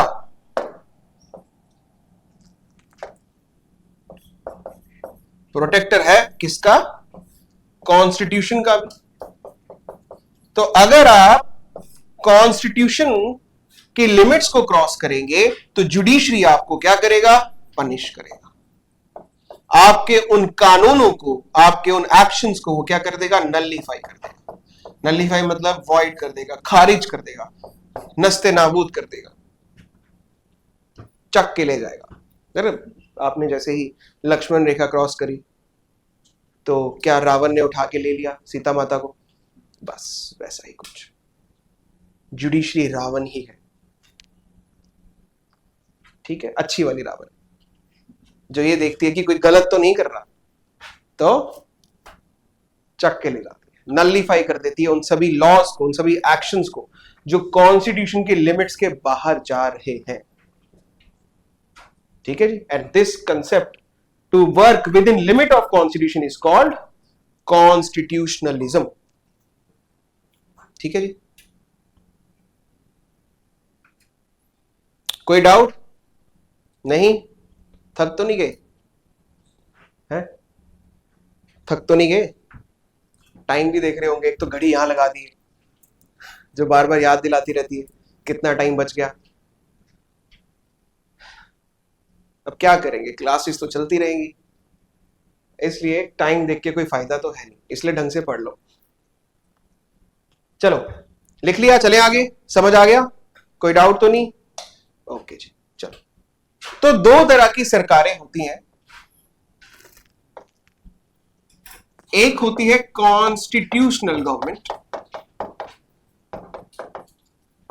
कॉन्स्टिट्यूशनल गवर्नमेंट, और एक होती है नॉन कॉन्स्टिट्यूशनल गवर्नमेंट। एक होती है कॉन्स्टिट्यूशनल गवर्नमेंट और एक क्या होती है? Non constitutional government. Constitutional government कौन सी होगी? जो सरकार made by provisions of constitution, जो संविधान के अकॉर्डिंगली बनी हो। ठीक है। और कॉन्स्टिट्यूशन के प्रोविजन क्या बोलते हैं? कि इलेक्शंस होने चाहिए। तो इलेक्टेड गवर्नमेंट जो है वो क्या है? कॉन्स्टिट्यूशनल गवर्नमेंट है, क्योंकि कॉन्स्टिट्यूशन के प्रोविजंस के अकॉर्डिंगली बनी हुई। ये कॉन्स्टिट्यूशन के प्रोविजन के अकॉर्डिंगली नहीं बनी, not made by provisions of constitution. Non elected body, कोई इलेक्शन के थ्रू नहीं आई, सीधा बन गई, सीधा सरकार हैंडल करना शुरू कर दिया।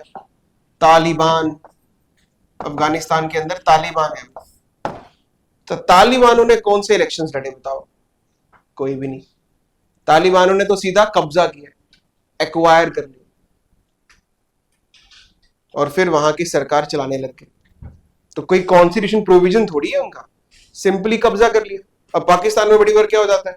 मिलिट्री कब्जा कर लेती है, सरकार बोलती है तुम सरकार को हटा देती है और बोलती है अब यहां पे मिलिट्री रूल आ गया। बांग्लादेश में भी हो जाता है कभी कभी, म्यांमार में भी हो जाता है, और ये जो अफ्रीकन कंट्रीज हैं यहां तो काफी चलता रहता है। यहां तो पता ही नहीं चलता कि किसकी सरकार चल रही है, मिलिट्री चला रही है कि डेमोक्रेसी हो रही। ठीक है। तो उन्हें हम नॉन कॉन्स्टिट्यूशनल गवर्नमेंट बोल सकते हैं, तालिबान जैसी कंट्री। अब यहां पर जो सरकार बनेगी, गवर्नमेंट अपनी पावर कहां से ड्राइव करेगी? Government derives it's power from, कहां से ड्राइव करेगी? कॉन्स्टिट्यूशन से। क्या वो कॉन्स्टिट्यूशन के बाहर जाके कुछ कर सकती है? नहीं, बिल्कुल भी नहीं कर सकती। उसे कॉन्स्टिट्यूशन की लिमिट्स में ही काम करना पड़ेगा, लिमिट्स को ध्यान में रखकर ही काम करना पड़ेगा। ठीक है। वैसे ही यहां पर क्या है? लिमिटलेस पावर, कोई प्रॉब्लम ही नहीं। जैसे पुराने टाइम के राजा महाराजा होते थे ना, उनको अगर कोई बंदा पसंद नहीं आता था बोलते थे ये शक्ल अच्छी नहीं लग रही, जैसे जेल में डाल दो, मुझे इंसान बाहर चाहिए नहीं।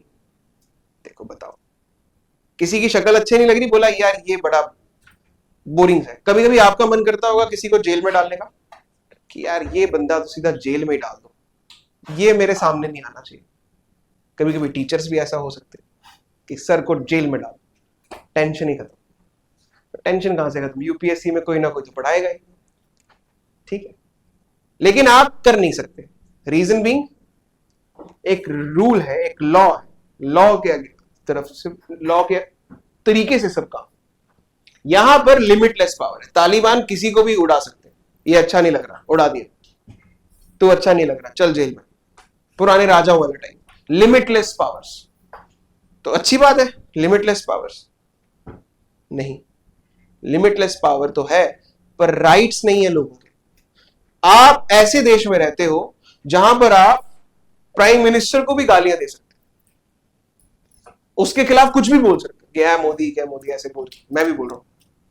बट अगर आप ऐसे नॉन कॉन्स्टिट्यूशनल किसी जगह पे रहते, मोदी जी भी नहीं लगाते, तो पता चलता कि क्या हो सकता है आपके साथ। So basically you are living in a democratic country, जहां पे आपके कितने सारे राइट्स हैं। राइट टू स्पीक है ना, right to live with freedom, dignity, liberty कितनी है। नॉन कॉन्स्टिट्यूशनल गवर्नमेंट में पता चलेगा क्या, ठीक है। पाकिस्तान में शोर करके देखो, नस्ते नाबूद कर दिए जाओ। अफगानिस्तान में तो बम से उड़ा दिए जाओ, तालिबान, ठीक है। तो non constitutional government, limitless power तो है, पर लोगों के लिए बहुत बड़ी प्रॉब्लम भी है। कोई राइट नहीं है लोगों के, हमेशा डर के रहना पड़ता है। कभी भी किसी को भी उठा के ले जाएंगे, कुछ नहीं कर सकते, क्योंकि कोई रूल्स ही नहीं है, लिमिटलेस है सब कुछ। दूसरा, आपको अगर पसंद ना आए तो भैया टेन्योर लिमिटेड है, नहीं अच्छी लग रही सरकार, तो आप ऐसा तो बोल सकते हो ना, अगली बार आने दो इलेक्शंस, इसे तो नहीं बनने देंगे, एटलीस्ट इतना तो बोल सकते हो ना। यहां क्या कर लोगे बताओ?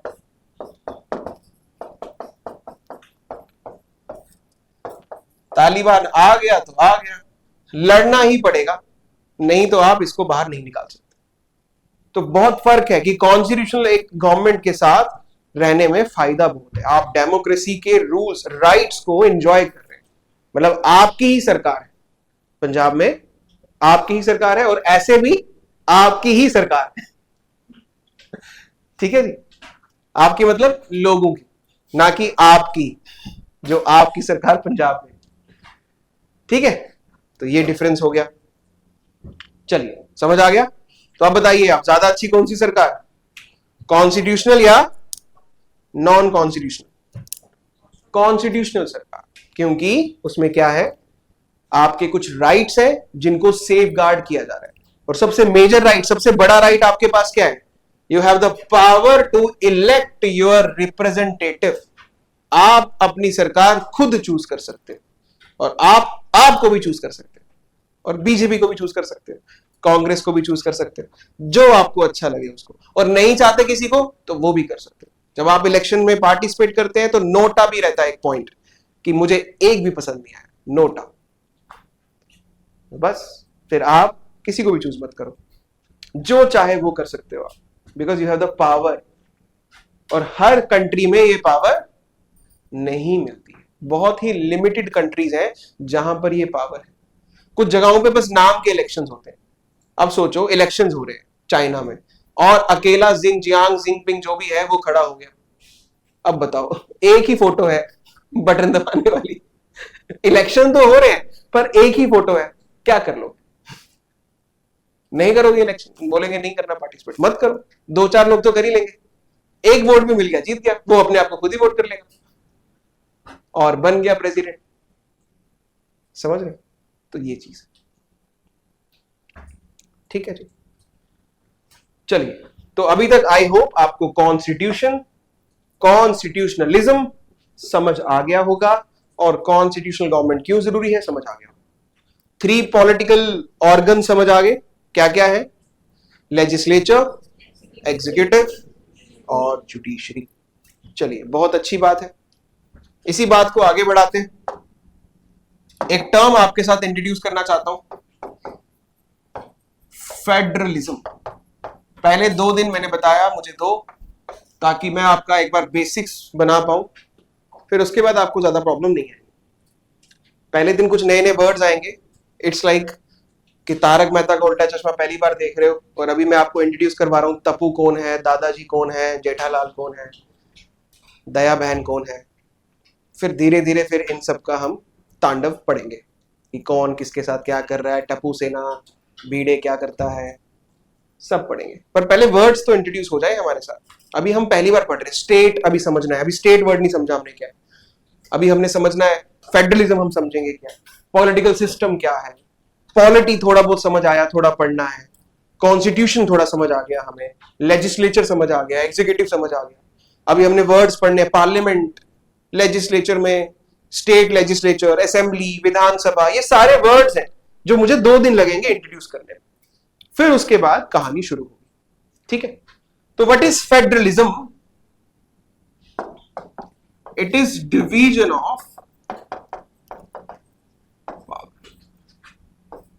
ऑफ पावर, इसे बोलते हैं federalism, the division of power. कि पावर का डिवीजन किसके बीच में? Between centre and division of power between centre and state is called federalism. कि पावर का डिवीजन है सेंटर स्टेट के बीच में। कुछ पावर्स ऐसी हैं जो सिर्फ सेंटर की है, जैसे कि मैंने आपको बोला इंटरनेशनल रिलेशंस। अब हमें यूरोपियन यूनियन के साथ कुछ रिलेशंस बनाने हैं, कुछ एग्रीमेंट्स करने, हमें यूएसए के साथ, चाइना, रशिया के साथ एग्रीमेंट्स करने, तो कौन जाएगा एग्रीमेंट करने? भगवंत मान जी जाएंगे या मोदी जी जाएंगे? कौन जाएगा? Modi ji, because he is the prime minister. And ये जो पावर है इंटरनेशनल रिलेशंस बनाने की, वो किसके हाथ में है? सेंटर के हाथ। ठीक है, ओके। वैसे ही अब मुझे बताइए, पंजाब पुलिस में ट्रांसफर करनी कौन करेगा? स्टेट करेगा। और मैं इसको सेंटर में लिख रहा हूं, बताओ यहां कहां लिख दिया मैंने? ये तो स्टेट की पावर है ना, चलो स्टेट में ही लिखते हैं, पुलिस। वैसे ही डिफेंस को लेके चलते हैं, आर्मी। बताओ किसकी पावर है डिफेंस में? सेंटर की पावर है, सेंटर इज पावर। वैसे ही स्टेट की और कुछ एग्जांपल लेना तो एग्रीकल्चर ले सकते हैं,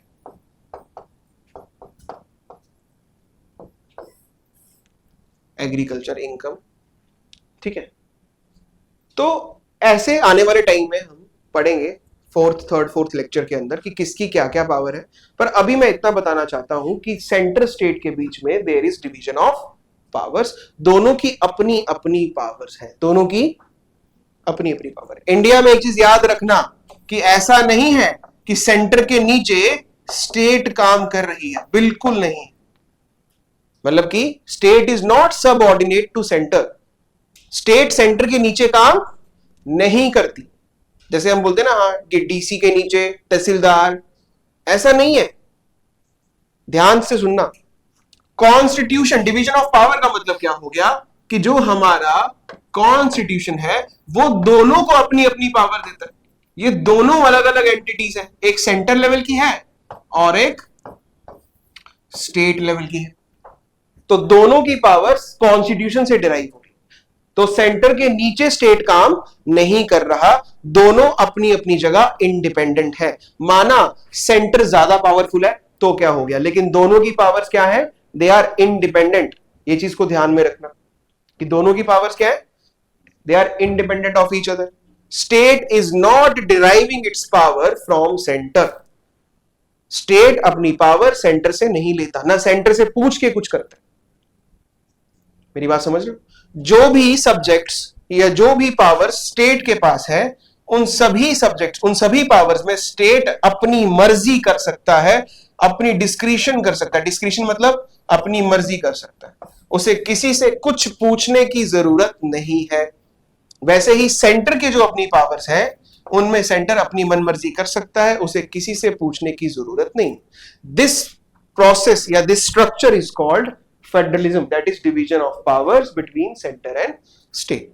एंड डिवीजन का मतलब क्या है कि both are deriving their power from constitution and state is not subordinate to centre, कि स्टेट सेंटर के नीचे काम नहीं कर रही है। ये दोनों लाइनें लिख लो अपनी कॉपी के अंदर कि both centre and state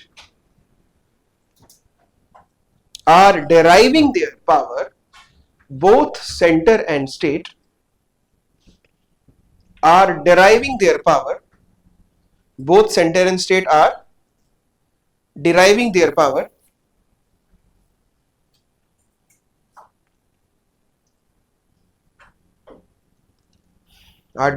power from constitution,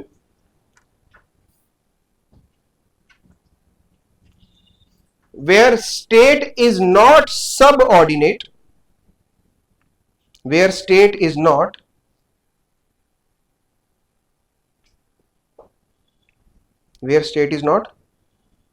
subordinate to center, where state is not subordinate to center, subordinate किसी के नीचे काम करना, subordinate, ठीक है जी। where state is not subordinate to center and in normal conditions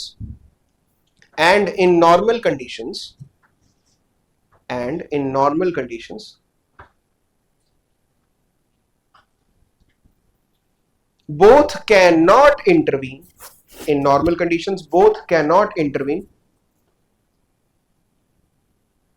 in one another's power in normal condition both cannot intervene in one another's power, कि एक दूसरे की पावर में इंटरवीन या इंटरफेयर नहीं कर सकते। बात एक ही होती है, इंटरवीन करना इंटरफेयर करना बात एक ही होती है। तो दोनों ना एक दूसरे की पावर में नॉर्मल कंडीशंस में इंटरफेयर नहीं कर सकते और दोनों के दोनों अपनी पावर ड्राइव करते हैं कॉन्स्टिट्यूशन से। This is called federalism. तो इंडिया में we have a centre and we have a state.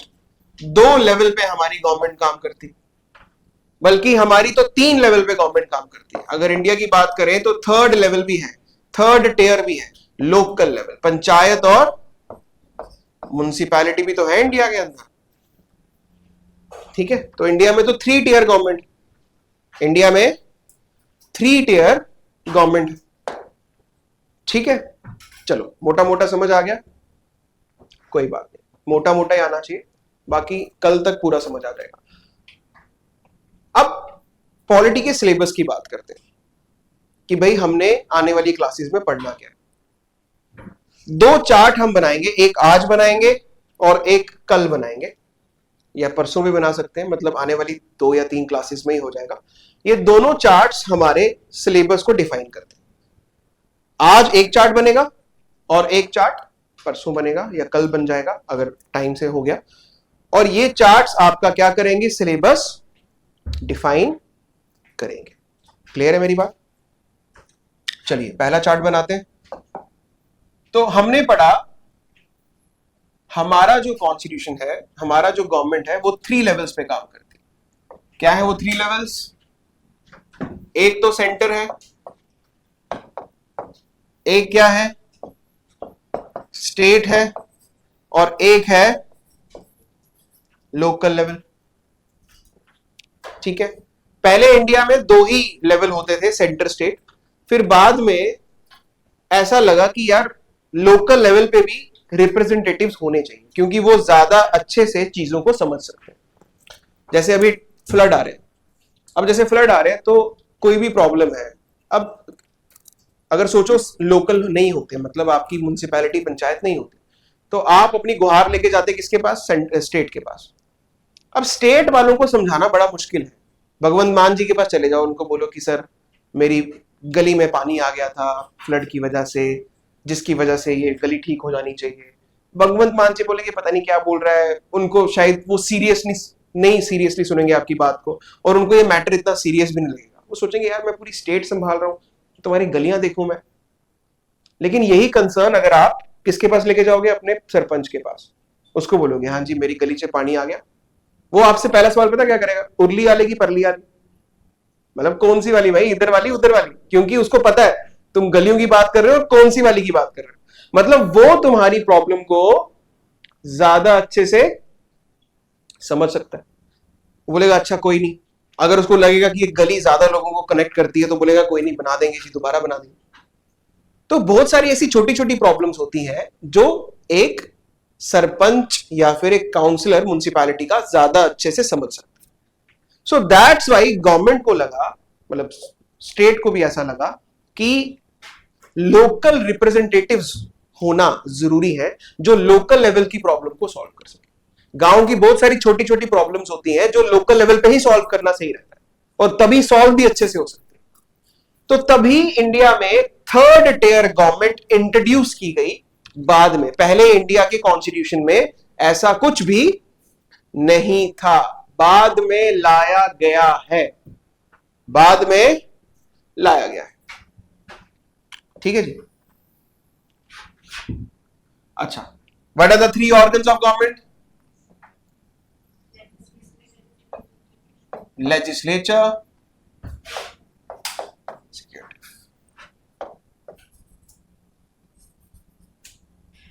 or we have this judiciary.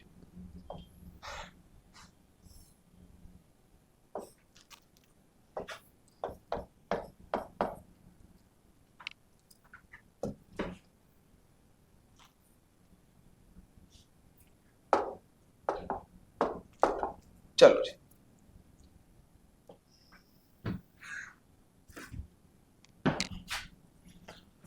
Okay. तो जैसे मैंने आपको बोला कि सेंटर स्टेट के बीच में there is division of powers. ठीक है जी, सेंटर स्टेट में क्या है? डिवीजन ऑफ पावर्स, फेडरलिज्म, मतलब दोनों की अपनी अपनी पावर्स है, सेंटर की अपनी पावर है, स्टेट्स की अपनी पावर। तो दोनों अपनी अपनी सब्जेक्ट्स पे अपनी अपनी पावर्स पे लॉ बनाएंगे। सेंटर का अपना लेजिस्लेचर है, स्टेट का अपना लेजिस्लेचर है। जो सेंटर की पावर्स है उन पे कानून कौन बनाता है? सेंटर का लेजिस्लेचर। जो स्टेट की पावर्स है उन पे कानून कौन बनाता है? स्टेट का लेजिस्लेचर। तो सेंटर का लेजिस्लेचर कौन है? उसका नाम है पार्लियामेंट, इसे बोलते हैं पार्लियामेंट। ठीक है,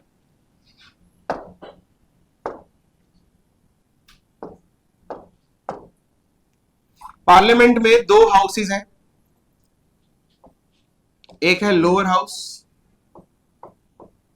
जिसका नाम है लोकसभा, एक है अपर हाउस जिसका नाम है राज्यसभा।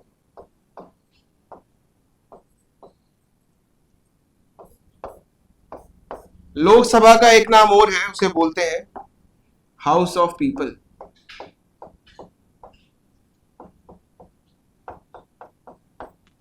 और राज्यसभा को बोलते हैं council of states.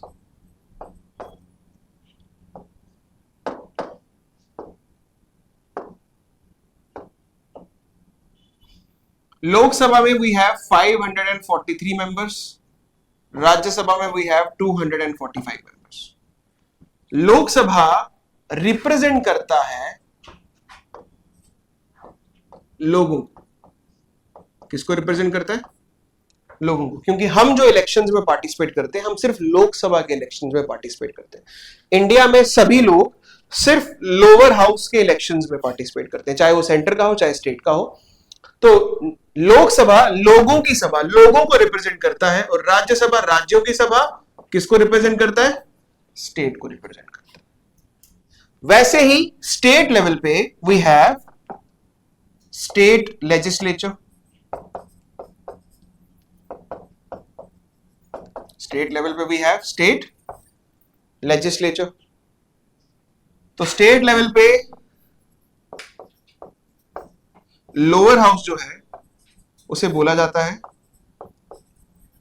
State legislative assembly, विधानसभा।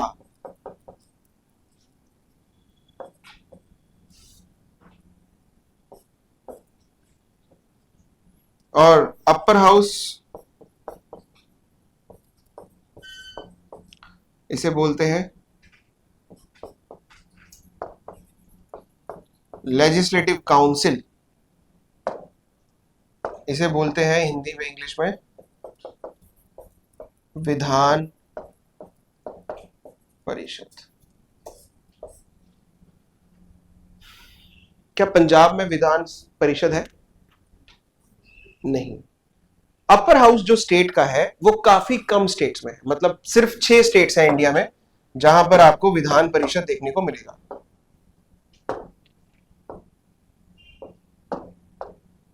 ठीक है, निमोनिक्स याद रख लेना, बेटी का झुमका। ठीक है जी, बेटी का झुमका, जिसमें का कोई मतलब नहीं है, हेल्पिंग वर्ब है, और जे भी अब नहीं रहा है, पर अब मेरा मन नहीं है निमोनिक्स बदलने का, इसलिए जे को मैं कट लगा देता हूं। और ये 6 स्टेट्स, बिहार, तेलंगाना, जे से जम्मू कश्मीर था, अभी आपको पता है रीऑर्गेनाइजेशन हो चुकी है, तो मतलब जम्मू कश्मीर तो यूटी बन चुका है, तो उसमें अपर हाउस भी नहीं है। यूपी, महाराष्ट्र, कर्नाटक और आंध्र प्रदेश। फिर से बोल रहा हूं, सिर्फ यही 6 स्टेट्स हैं जिनमें अपर हाउस है। कौन कौन सी? बिहार, तेलंगाना,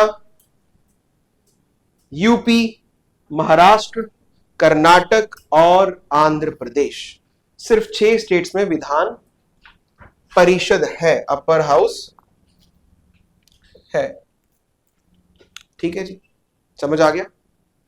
ओके। देन उसके बाद एग्जीक्यूटिव पार्ट पे आ जाते हैं।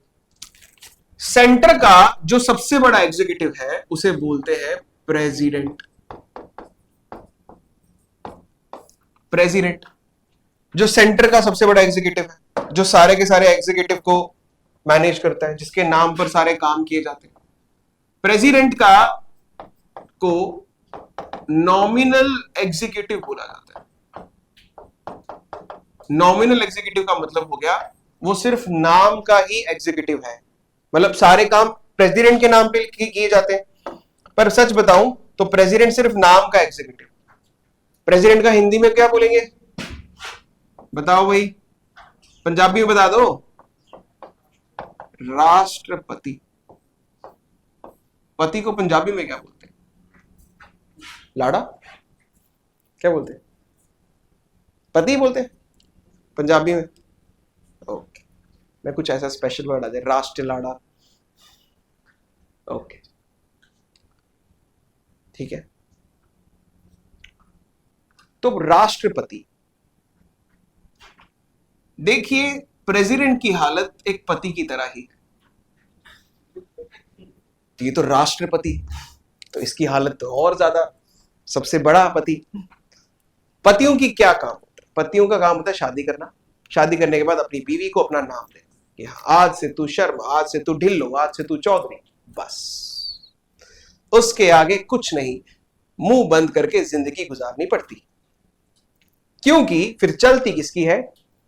आपने वो रील नहीं देखी होगी कि एक पंजाबी रील है, एक लड़की है पंजाबी, तो क्या बोलते हैं, शादी से पहले की रील बताते हैं कि वो लड़की की आवाज ही नहीं निकलती है, बोलते हैं हाँ जी ऐसी, इतनी मेरी ऐसी आवाज है, और जैसी शादी हो जाती है फिर आवाज निकलती है कि हाँ मेरी ऐसी ही आवाज है, कर ले जाए करना। देखिए रील, अगर आप कनेक्ट कर पा रहे। हाँ ठीक है, ऑल दो मैं मजाक नहीं उड़ा, ठीक है, मेरी भी शादी होगी है, ठीक है, और मैं तो बोलता ही रहता हूँ आपके सामने, मैं सारा यही बोल लेता हूँ क्लास में ही तो है। मैम कौन सा मेरी क्लास देखी है लाइव लेकिन कहानी ये है कि मैं सारी अपनी जो मैं बोल पाता हूँ यही बोल लेता हूँ, फिर मैं थक जाता हूँ घर पे, फिर बोलने की हिम्मत ही नहीं रहती। तो अब आगे मुझे पता नहीं क्या होता है, पर मैं यहां इतना बोल लेता हूँ, उसके बाद मेरी हिम्मत खत्म हो जाती है। तो पतियों की कहानी, और सभी पति एक जैसे नहीं होते, लेकिन इस प्रेसिडेंट की पोस्ट को समझने के लिए मैं पतियों का दुख आपके सामने शेयर कर रहा हूं। क्योंकि कल को आपने भी इसी दुख को झेलना है, लड्डू खाना ही खाना है। आप कुछ ने तो खाना शुरू भी कर दिया, मतलब कि सोच लिया है शादी क्या करनी है, तो मतलब शुरू कर दिया कि मिठाई यहीं से खरीदनी है। चलो, तो उनका काम है बस अपना नाम देना, अपना क्रेडिट कार्ड डेबिट कार्ड देना, बस। डिसीजंस किसके रहेंगे? प्राइम मिनिस्टर, बीवी। कौन करेगा एडवाइस? आपने क्या पहनना है, क्या खाना है, क्या पीना है, कौन एडवाइस करेगा? Prime minister, council of minister will advice. ठीक है, तो वैसी ही कहानी है। तो प्रेसिडेंट के बाद वी हैव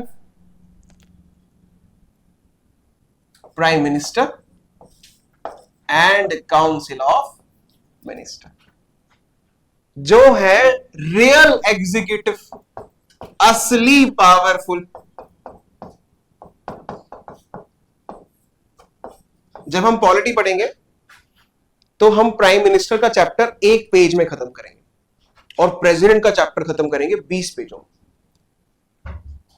लेकिन एक्चुअल पावर किसके पास है? देखो, यही तो समझ नहीं आता। जिसकी पावर है उसको 1 पेज में खत्म कर रहे हैं, और जिसकी पावर ही नहीं उसे 20 पेज लगा रहे हैं, क्योंकि एग्जाम में इंपॉर्टेंट प्रेसिडेंट ही, उसमें से ही सवाल पूछे जाते। ठीक है, तो जो पढ़ते हैं रूल्स अलग है, पर रियलिटी में कहानी अलग है, ये मैं आपको बताना चाहता हूं। और प्राइम मिनिस्टर को ही रियल एग्जीक्यूटिव क्यों बोलना चाहिए? बिकॉज हम प्रेसिडेंट चूज नहीं करते, हम लोग किसको चूज करते हैं? प्राइम मिनिस्टर को चूज करते हैं। हम सरकार में प्राइम मिनिस्टर चूज करते हैं, हम प्रेसिडेंट के इलेक्शन में पार्टिसिपेट नहीं करते। तभी जो लोगों का रिप्रेजेंटेटिव है, रियल पावर उसके पास हो, that's why prime minister and council of minister are real executive. एक नाम से इनको और जाना जाता है, वो नाम भी आप याद रखिएगा, इन्हें बोलते हैं प्राइम मिनिस्टर को head of state, sorry head of government, और राष्ट्रपति को, प्रेसिडेंट को बोलते हैं हेड ऑफ स्टेट। स्टेट का हेड जो है वो प्रेसिडेंट माना जाता है। और मैं फिर बता दूं, यहां पर स्टेट का मतलब पंजाब स्टेट नहीं है, यहां स्टेट का मतलब पॉलिटिकल अथॉरिटी है, जो हमने अभी कल पढ़ना है वो स्टेट क्या होता है। ठीक है, ओके जी। वैसे ही स्टेट लेवल पे we have what? Governor. Governor भी भैया सेम कहानी है। ठीक है, गवर्नर की कहानी भी सेम, बस इस गवर्नर को पति नहीं बोलते। गवर्नर समझ लो शादी नहीं हुई है अभी, पर दुखी वो भी सेम ही है। ठीक है जी। Nominal executive, head of state. ठीक है जी, और साथ में we have CM and council of minister, जो क्या है? हेड ऑफ गवर्नमेंट, और दे आर रियल एग्जीक्यूटिव। तो गवर्नर मींस शादी नहीं हुई, प्रेसिडेंट मींस शादी हो गई। और अब मैं आपको शादी नहीं होने और होने की बात बताता हूं। जब शादी नहीं होती तो गवर्नर, मतलब जो भी गवर्नर है, वो थोड़ा सा पावरफुल, अपनी मनमर्जी थोड़ी कर सकता है, ये कोई बात नहीं है ना। शादी होने के बाद बिल्कुल नहीं कर सकता, ये मैं भी आपको बता दूं। और इनकी पावर्स भी ऐसी हैं कि गवर्नर के पास फिर कुछ डिस्क्रिशन है, मतलब कहीं पर अपनी कुछ मर्जी कर सकता है। प्रेसिडेंट के पास बिल्कुल डिस्क्रिशन नहीं। तो मैं आपको पॉलिटिकल पावर बढ़ा रहा हूं, मैं कुछ और नहीं बढ़ा रहा, मैं सिर्फ आपको कनेक्ट करवा रहा हूं ताकि आप हमेशा इस चीज को याद रखें, आपको भूले नहीं कि क्या। और सेम चीज अप्लाई होती है, ऐसा कुछ नहीं है कि ऐसे सिर्फ बेचारे लड़के ही दुखी हैं, कुछ भी हो सकता है। वो लड़की भी हो सकती है जो बेचारी बस सोने जा रही है, कुछ भी। पर कहानी ऐसी है कि आपकी मनमर्जी अगर थोड़ी चलती है तो शादी से पहले चल सकती है। गवर्नर मतलब यहां थोड़ी डिस्क्रिशनरी पावर है, मतलब यहां पर माना कि नॉमिनल हेड है गवर्नर, लेकिन बहुत सारी जगहों पे वो अपनी मर्जी से काम कर सकता है। कहां कहां कर सकता है पढ़ेंगे जब ये चैप्टर पढ़ेंगे। लेकिन यहां पर याद रखिए, प्रेसिडेंट बहुत ही रेयर है कि अपनी मन मर्जी कर सकता है, बहुत ही रेयर, बहुत रेयर। Special cases. ठीक है, चलो समझ आ गया, भूलेंगे तो नहीं? ठीक है, जिंदगी भूलने नहीं देगी। चलो आगे चलते। वैसे ही वी हैव लोकल गवर्नमेंट, पर लोकल गवर्नमेंट में ज्यादा टेंशन लेने का नहीं, मतलब उसमें कुछ इस तरह का बहुत बड़ा डिवीजन देखने को नहीं मिलता। मतलब कि म्युनिसिपैलिटी पंचायत में क्या होता है, सरपंच साहब जो होते हैं वही लॉ बनाते भी हैं, वही आपका जो है क्या करते हैं,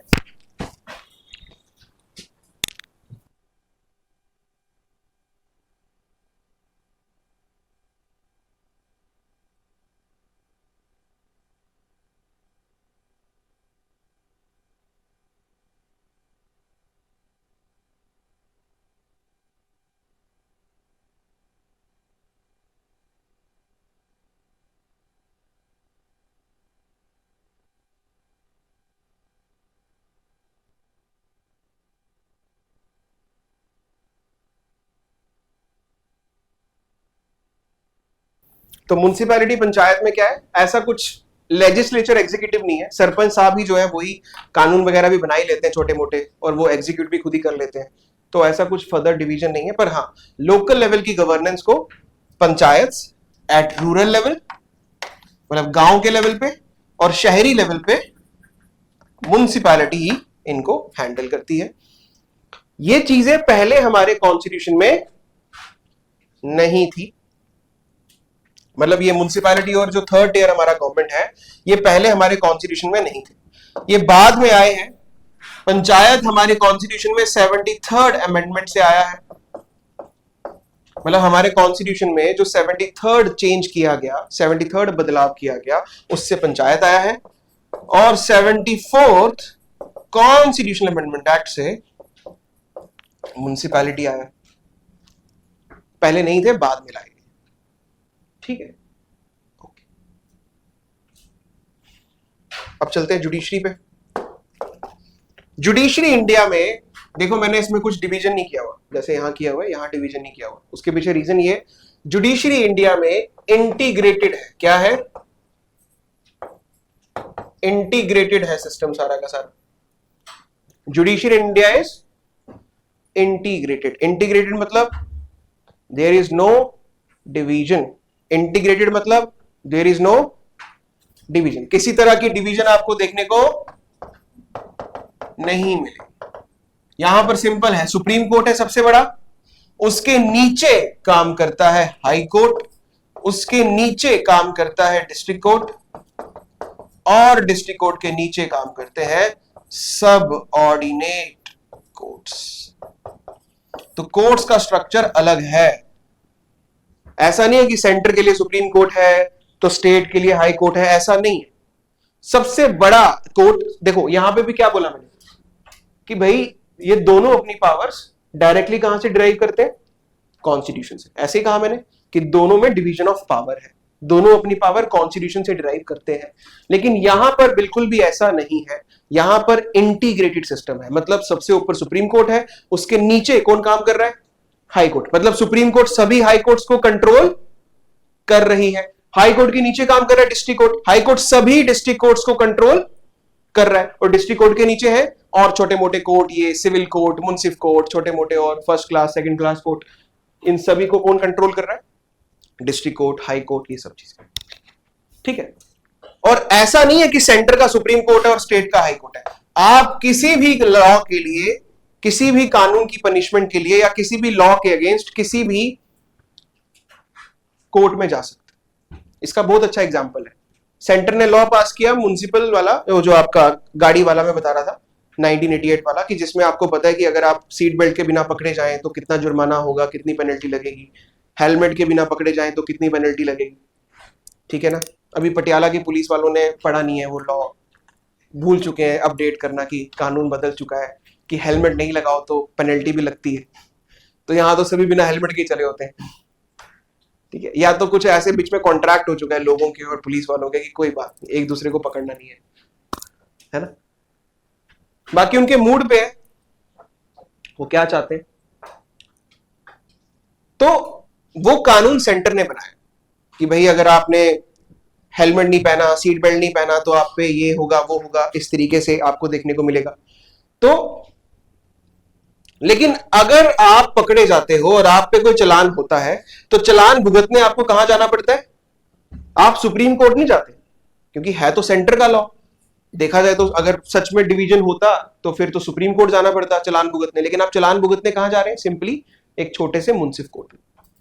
वैसे ही अगर सच में आपके सरपंच साहब ने वो कानून पास कर लिया कि भाई अकाउंटेंट सिर्फ महाजन ही लगेंगे, तो एक तरीके से वो सरपंच साहब क्या कर रहे हैं? कॉन्स्टिट्यूशन को वॉयलेट कर रहे हैं, मदर लॉ को वॉयलेट कर रहे हैं। तो मतलब अगर मदर लॉ वॉयलेट हो जाए, कॉन्स्टिट्यूशन वॉयलेट हो जाए, आपके पास पावर है, आप डायरेक्टली सुप्रीम कोर्ट भी जा सकते हैं।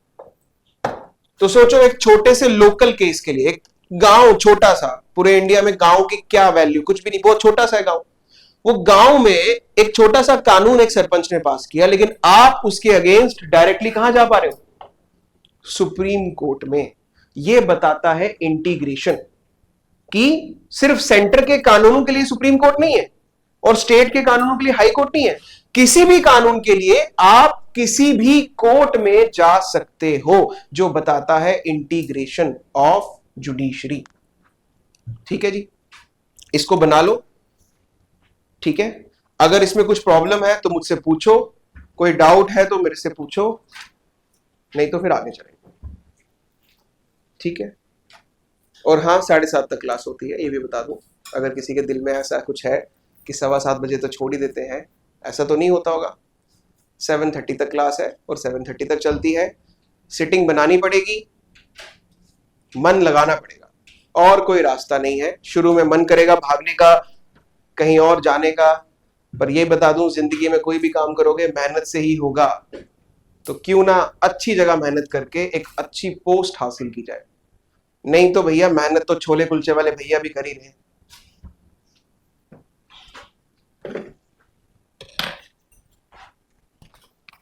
ठीक है,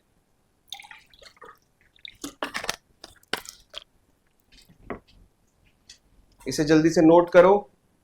यही आपका सिलेबस है, जो कि ये सिलेबस है। अगर इसमें कोई पॉइंट समझ नहीं आ रहा तो आप पूछ सकते हो। बाकी कुछ डाउट्स 10% ऐसे भी होंगे जो आगे जाके क्लियर होंगे, जब और चीजों को समझेंगे, और चीजें ओपन होंगी। ठीक है,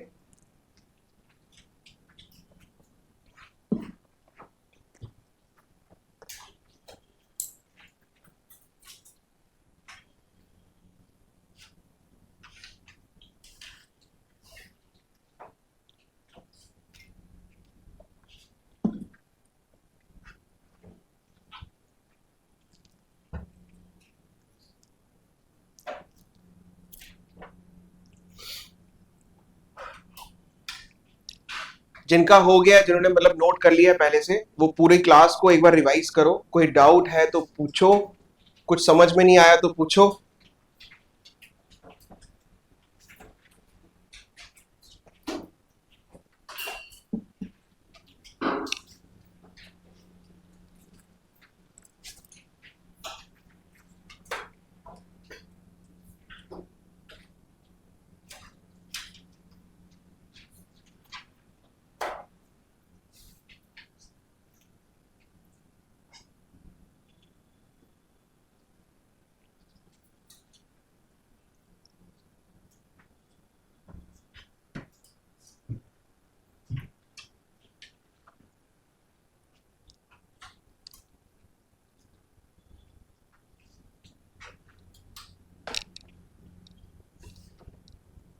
घर जाके फेयर करना है अभी। मैं नोट्स चेक भी करता हूं, अपने नोट्स ढंग से बनाना, ढंग से फेयर करना। स्कूल की तरह फीलिंग आ रही है तो कोई बात नहीं, क्योंकि मुझे पता है सबसे इंपॉर्टेंट नोट्स है।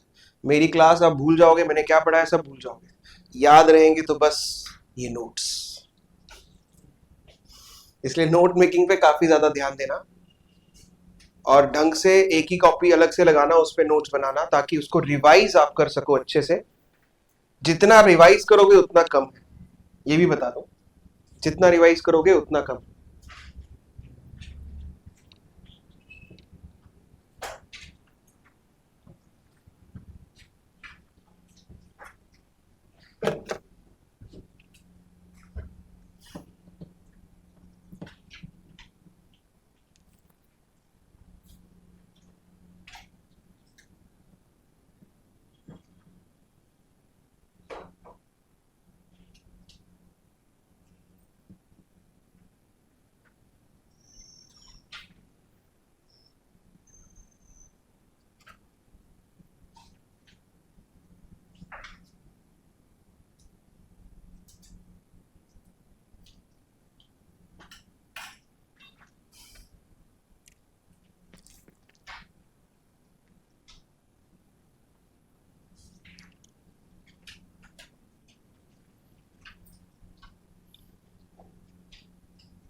बाकी कितने बच्चे 11th क्लास में अभी?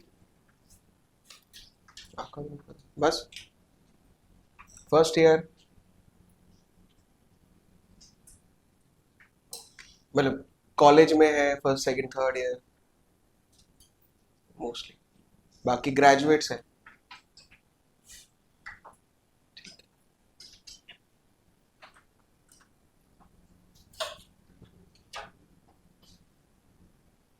कोई डाउट किसी को भी क्लास के अंदर जितना पढ़ा है? कोई भी डाउट, शर्माए बिना अपने डाउट पूछना, ठीक है? मैं पहले ही बता दूं, बच्चों की कोई इज्जत नहीं होती। मतलब कि आपको ऐसा लग रहा है कि मेरी इज्जत खत्म हो जाएगी कि मैंने पूछ लिया, तो मैं बता दूं कि कोई इज्जत नहीं होती। आपकी इज्जत तभी बनेगी जब आप एग्जाम क्वालिफाई करेंगे, नहीं तो तब तक आपकी कोई इज्जत नहीं है। वो इज्जत बनानी पड़ेगी, और वो तभी बनेगी जब क्वालिफाई होगा, ठीक है? अभी आप लर्न कर रहे हैं, समझ रहे हैं, पढ़ रहे हैं। आपने पहले क्या पढ़ा है उससे कोई मतलब नहीं है, कोई फर्क नहीं पड़ता। आज से आप जीरो से फिर से शुरू हो रहे हैं, दोबारा से आप एक नई रास्ते पे चले। बाकी आपकी जो डिग्री है, सिर्फ आप डिग्री इसलिए कर रहे हैं क्योंकि वो एलिजिबिलिटी है। फोकस आपका तैयारी पे, और ये तैयारी आपको बहुत कुछ देकर जाएगी।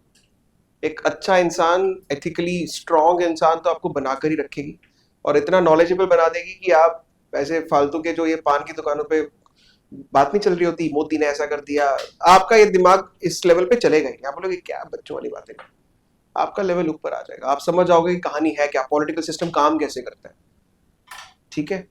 टैरिफ्स की बात चलती है जैसे, तो जब आपको पता चलेगा टैरिफ्स क्या है, उससे क्या इम्पैक्ट हो सकता है, इंडिया को क्या एक्शन लेना चाहिए, तो आप दुनिया से ऊपर उठ जाओगे। मतलब बिल्कुल भी नहीं लेकिन बाकी दुनिया से आपका लेवल अलग हो जाएगा।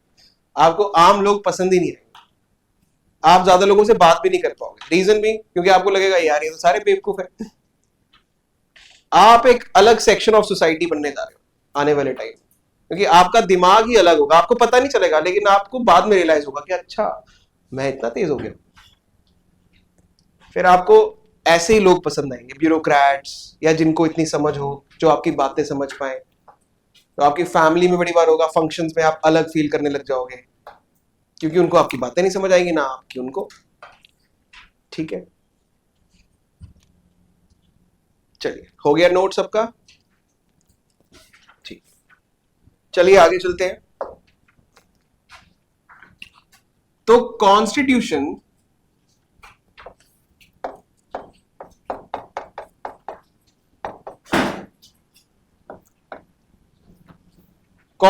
फोर्स में कब आया?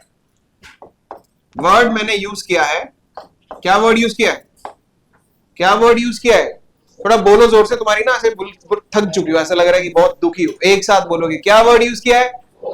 फोर्स। वेरी गुड, थोड़ा सा जान लाओ क्लास में। 5 मिनट बचे, बस 5 मिनट, कोई बात नहीं। फोर्स। तो कॉन्स्टिट्यूशन फोर्स में कब आया?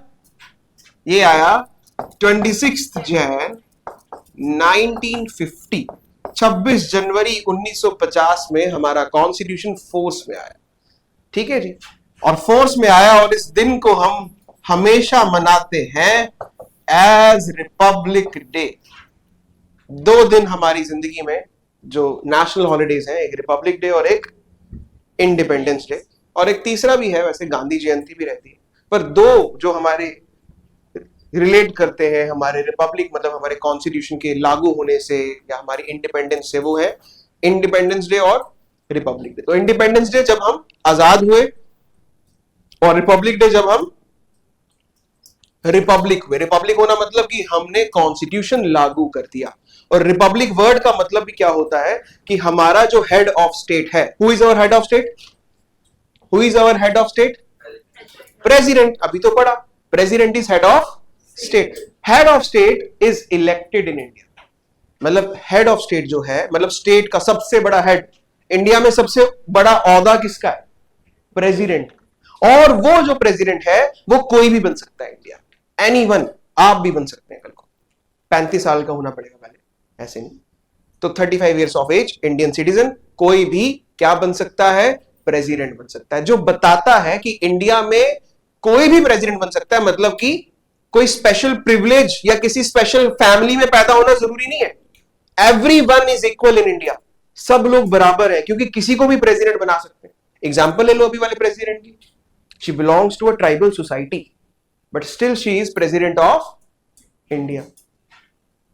यूके में क्या है, राजा बनने के लिए राजा की फैमिली में पैदा होना पड़ेगा, जन्म लग जाएंगे काफी, ठीक है। पर इंडिया में राजा बनने के लिए राजा का बेटा होना या बेटी होना जरूरी नहीं है, कोई भी राजा बन सकता है। Anyone can become head of state in India, anyone can become president in India, and this concept is called republic। इसका मतलब क्या हो गया, we are republic, रिपब्लिक, ठीक है जी, ओके जी। तो रिपब्लिक डे कब मनाते हैं, 26 जनवरी 1950। और इस दिन क्या हुआ था, हमारा कॉन्स्टिट्यूशन लागू हुआ था, फोर्स हुआ था। और जब हमारा कॉन्स्टिट्यूशन बना, what is constitution, what is constitution, क्या है constitution, fundamental law of land, rule book. तो इस रूल बुक में जब हमारा कॉन्स्टिट्यूशन बना, इस रूल बुक में थे 395 रूल्स, जिसे हम बोलते हैं आर्टिकल्स। क्या बोलते हैं, आर्टिकल्स। कितने आर्टिकल्स थे हमारे कॉन्स्टिट्यूशन में जब हमारा कॉन्स्टिट्यूशन लागू हुआ, 395 आर्टिकल्स थे। साथ ही साथ ये जो आर्टिकल्स थे, जो रूल्स थे, ये अलग अलग चैप्टर्स में डिवाइडेड थे, ताकि आसान हो जाए रूल ढूंढना कि ये वाला चैप्टर जो है वो प्रेसिडेंट का है, ये वाला चैप्टर जो है वो फंडामेंटल राइट्स का है, सिटीजनशिप का है। तो हमारे कॉन्स्टिट्यूशन जो था वो 22 पार्ट्स में डिवाइडेड था। जब हमारा कॉन्स्टिट्यूशन बना उसमें कितने पार्ट्स थे, 22 parts. Just like a book, मान लो ये किताब है, तो इस किताब के अंदर कुछ और भी है, और इस किताब में क्या है, कितने पार्ट्स हैं, 22 पार्ट्स हैं। कितने आर्टिकल्स हैं, कितने रूल्स लिखे, 395। और हर किताब के लास्ट में क्या होता है, ग्लॉसरी, अपेंडिक्स, अलग अलग नाम से जाना जाता है चीजें। तो वैसे ही इसके लास्ट में भी ग्लॉसरी, शेड्यूल्स, लिस्ट होती है ना हर किताब के लास्ट में। शेड्यूल का मतलब भी लिस्ट ही होता है। What is schedule, list of something is schedule. Schedule caste, list of caste, है ना, having special privileges. Schedule tribe, list of tribes having special privileges. और ऐसे ही शेड्यूल का अलग अलग कहानी आपको देखने को मिलेगी। तो वैसे ही हमारा कॉन्स्टिट्यूशन जो किताब थी उसमें 8 शेड्यूल्स थे जब वो लागू किया गया। कितने शेड्यूल्स थे, 8 शेड्यूल्स थे जब वो लागू किया गया। तो हमारा कॉन्स्टिट्यूशन जब बना, कितने आर्टिकल्स थे उसमें, सीधा सवाल आता है, 395 articles, 22 parts and 8 schedules. Schedules means the list of something. तो हमारे कॉन्स्टिट्यूशन के लास्ट में we have the list. 8 list थी जब हमारा कॉन्स्टिट्यूशन बना, ठीक है जी। अच्छा जी, अभी क्या चल रहा है, 2025 चला हुआ है। अभी हमारे कॉन्स्टिट्यूशन में आर्टिकल्स हैं मोटा मोटा 470। मोटा मोटा क्यों, क्योंकि इसमें स्टार इसलिए लगा रहा हूं, इसकी एक्चुअल आपको कोई बता ही नहीं सकता कि क्या है। रीजन बीइंग, क्योंकि बहुत सारे ऐसे आर्टिकल हैं जो कॉन्स्टिट्यूशन में है लेकिन वो इन्फोर्सेबल नहीं है। जैसे 370 ले लो, फोर्सेबल नहीं है पर है, मतलब ऑफिशियली डिलीट नहीं किया गया है, सिर्फ उसका मतलब बैन कर दिया है। और ऐसे बहुत सारे और टेम्परेरी आर्टिकल्स हैं। तो ऐसा कोई भी आपको किताब अगर बोल रही है ना कि 465 है, 472 है, तो वो झूठ बोल रही है, क्योंकि एक्चुअल नंबर बताना पॉसिबल ही नहीं है। सुप्रीम कोर्ट में केस करना पड़ेगा पहले कि बताओ भैया कितने आर्टिकल, ऐसे पॉसिबल है ही नहीं। बहुत सारी बुक्स में 444 लिखा है, 454 लिखा है। एक दिन मैं ही रात को सोया, मैंने बोला आज तो गिन के रहूंगा, और 475 निकल गए। फिर बाद में पता चला कुछ तो टेम्परेरी है। तो इसलिए एग्जैक्ट नंबर बताना थोड़ा मुश्किल है, इसलिए 470 पे स्टार लगा लेते हैं। आज के टाइम पे पार्ट्स इंडिया में है 25, और आज के टाइम पे इंडिया में शेड्यूल्स कितने हैं, 12। ये कहानी है आज की। पहले इतने थे, अब इतने हो गए, मतलब बदलाव किए गए, अमेंड किया गया इसको, ठीक है। तो ये चीज आ गई। इतना ही पढ़ेंगे आज, बाकी कल इसको फर्दर डिस्कस करेंगे, ठीक है। कल की क्लास हमारी यहां से शुरू होगी।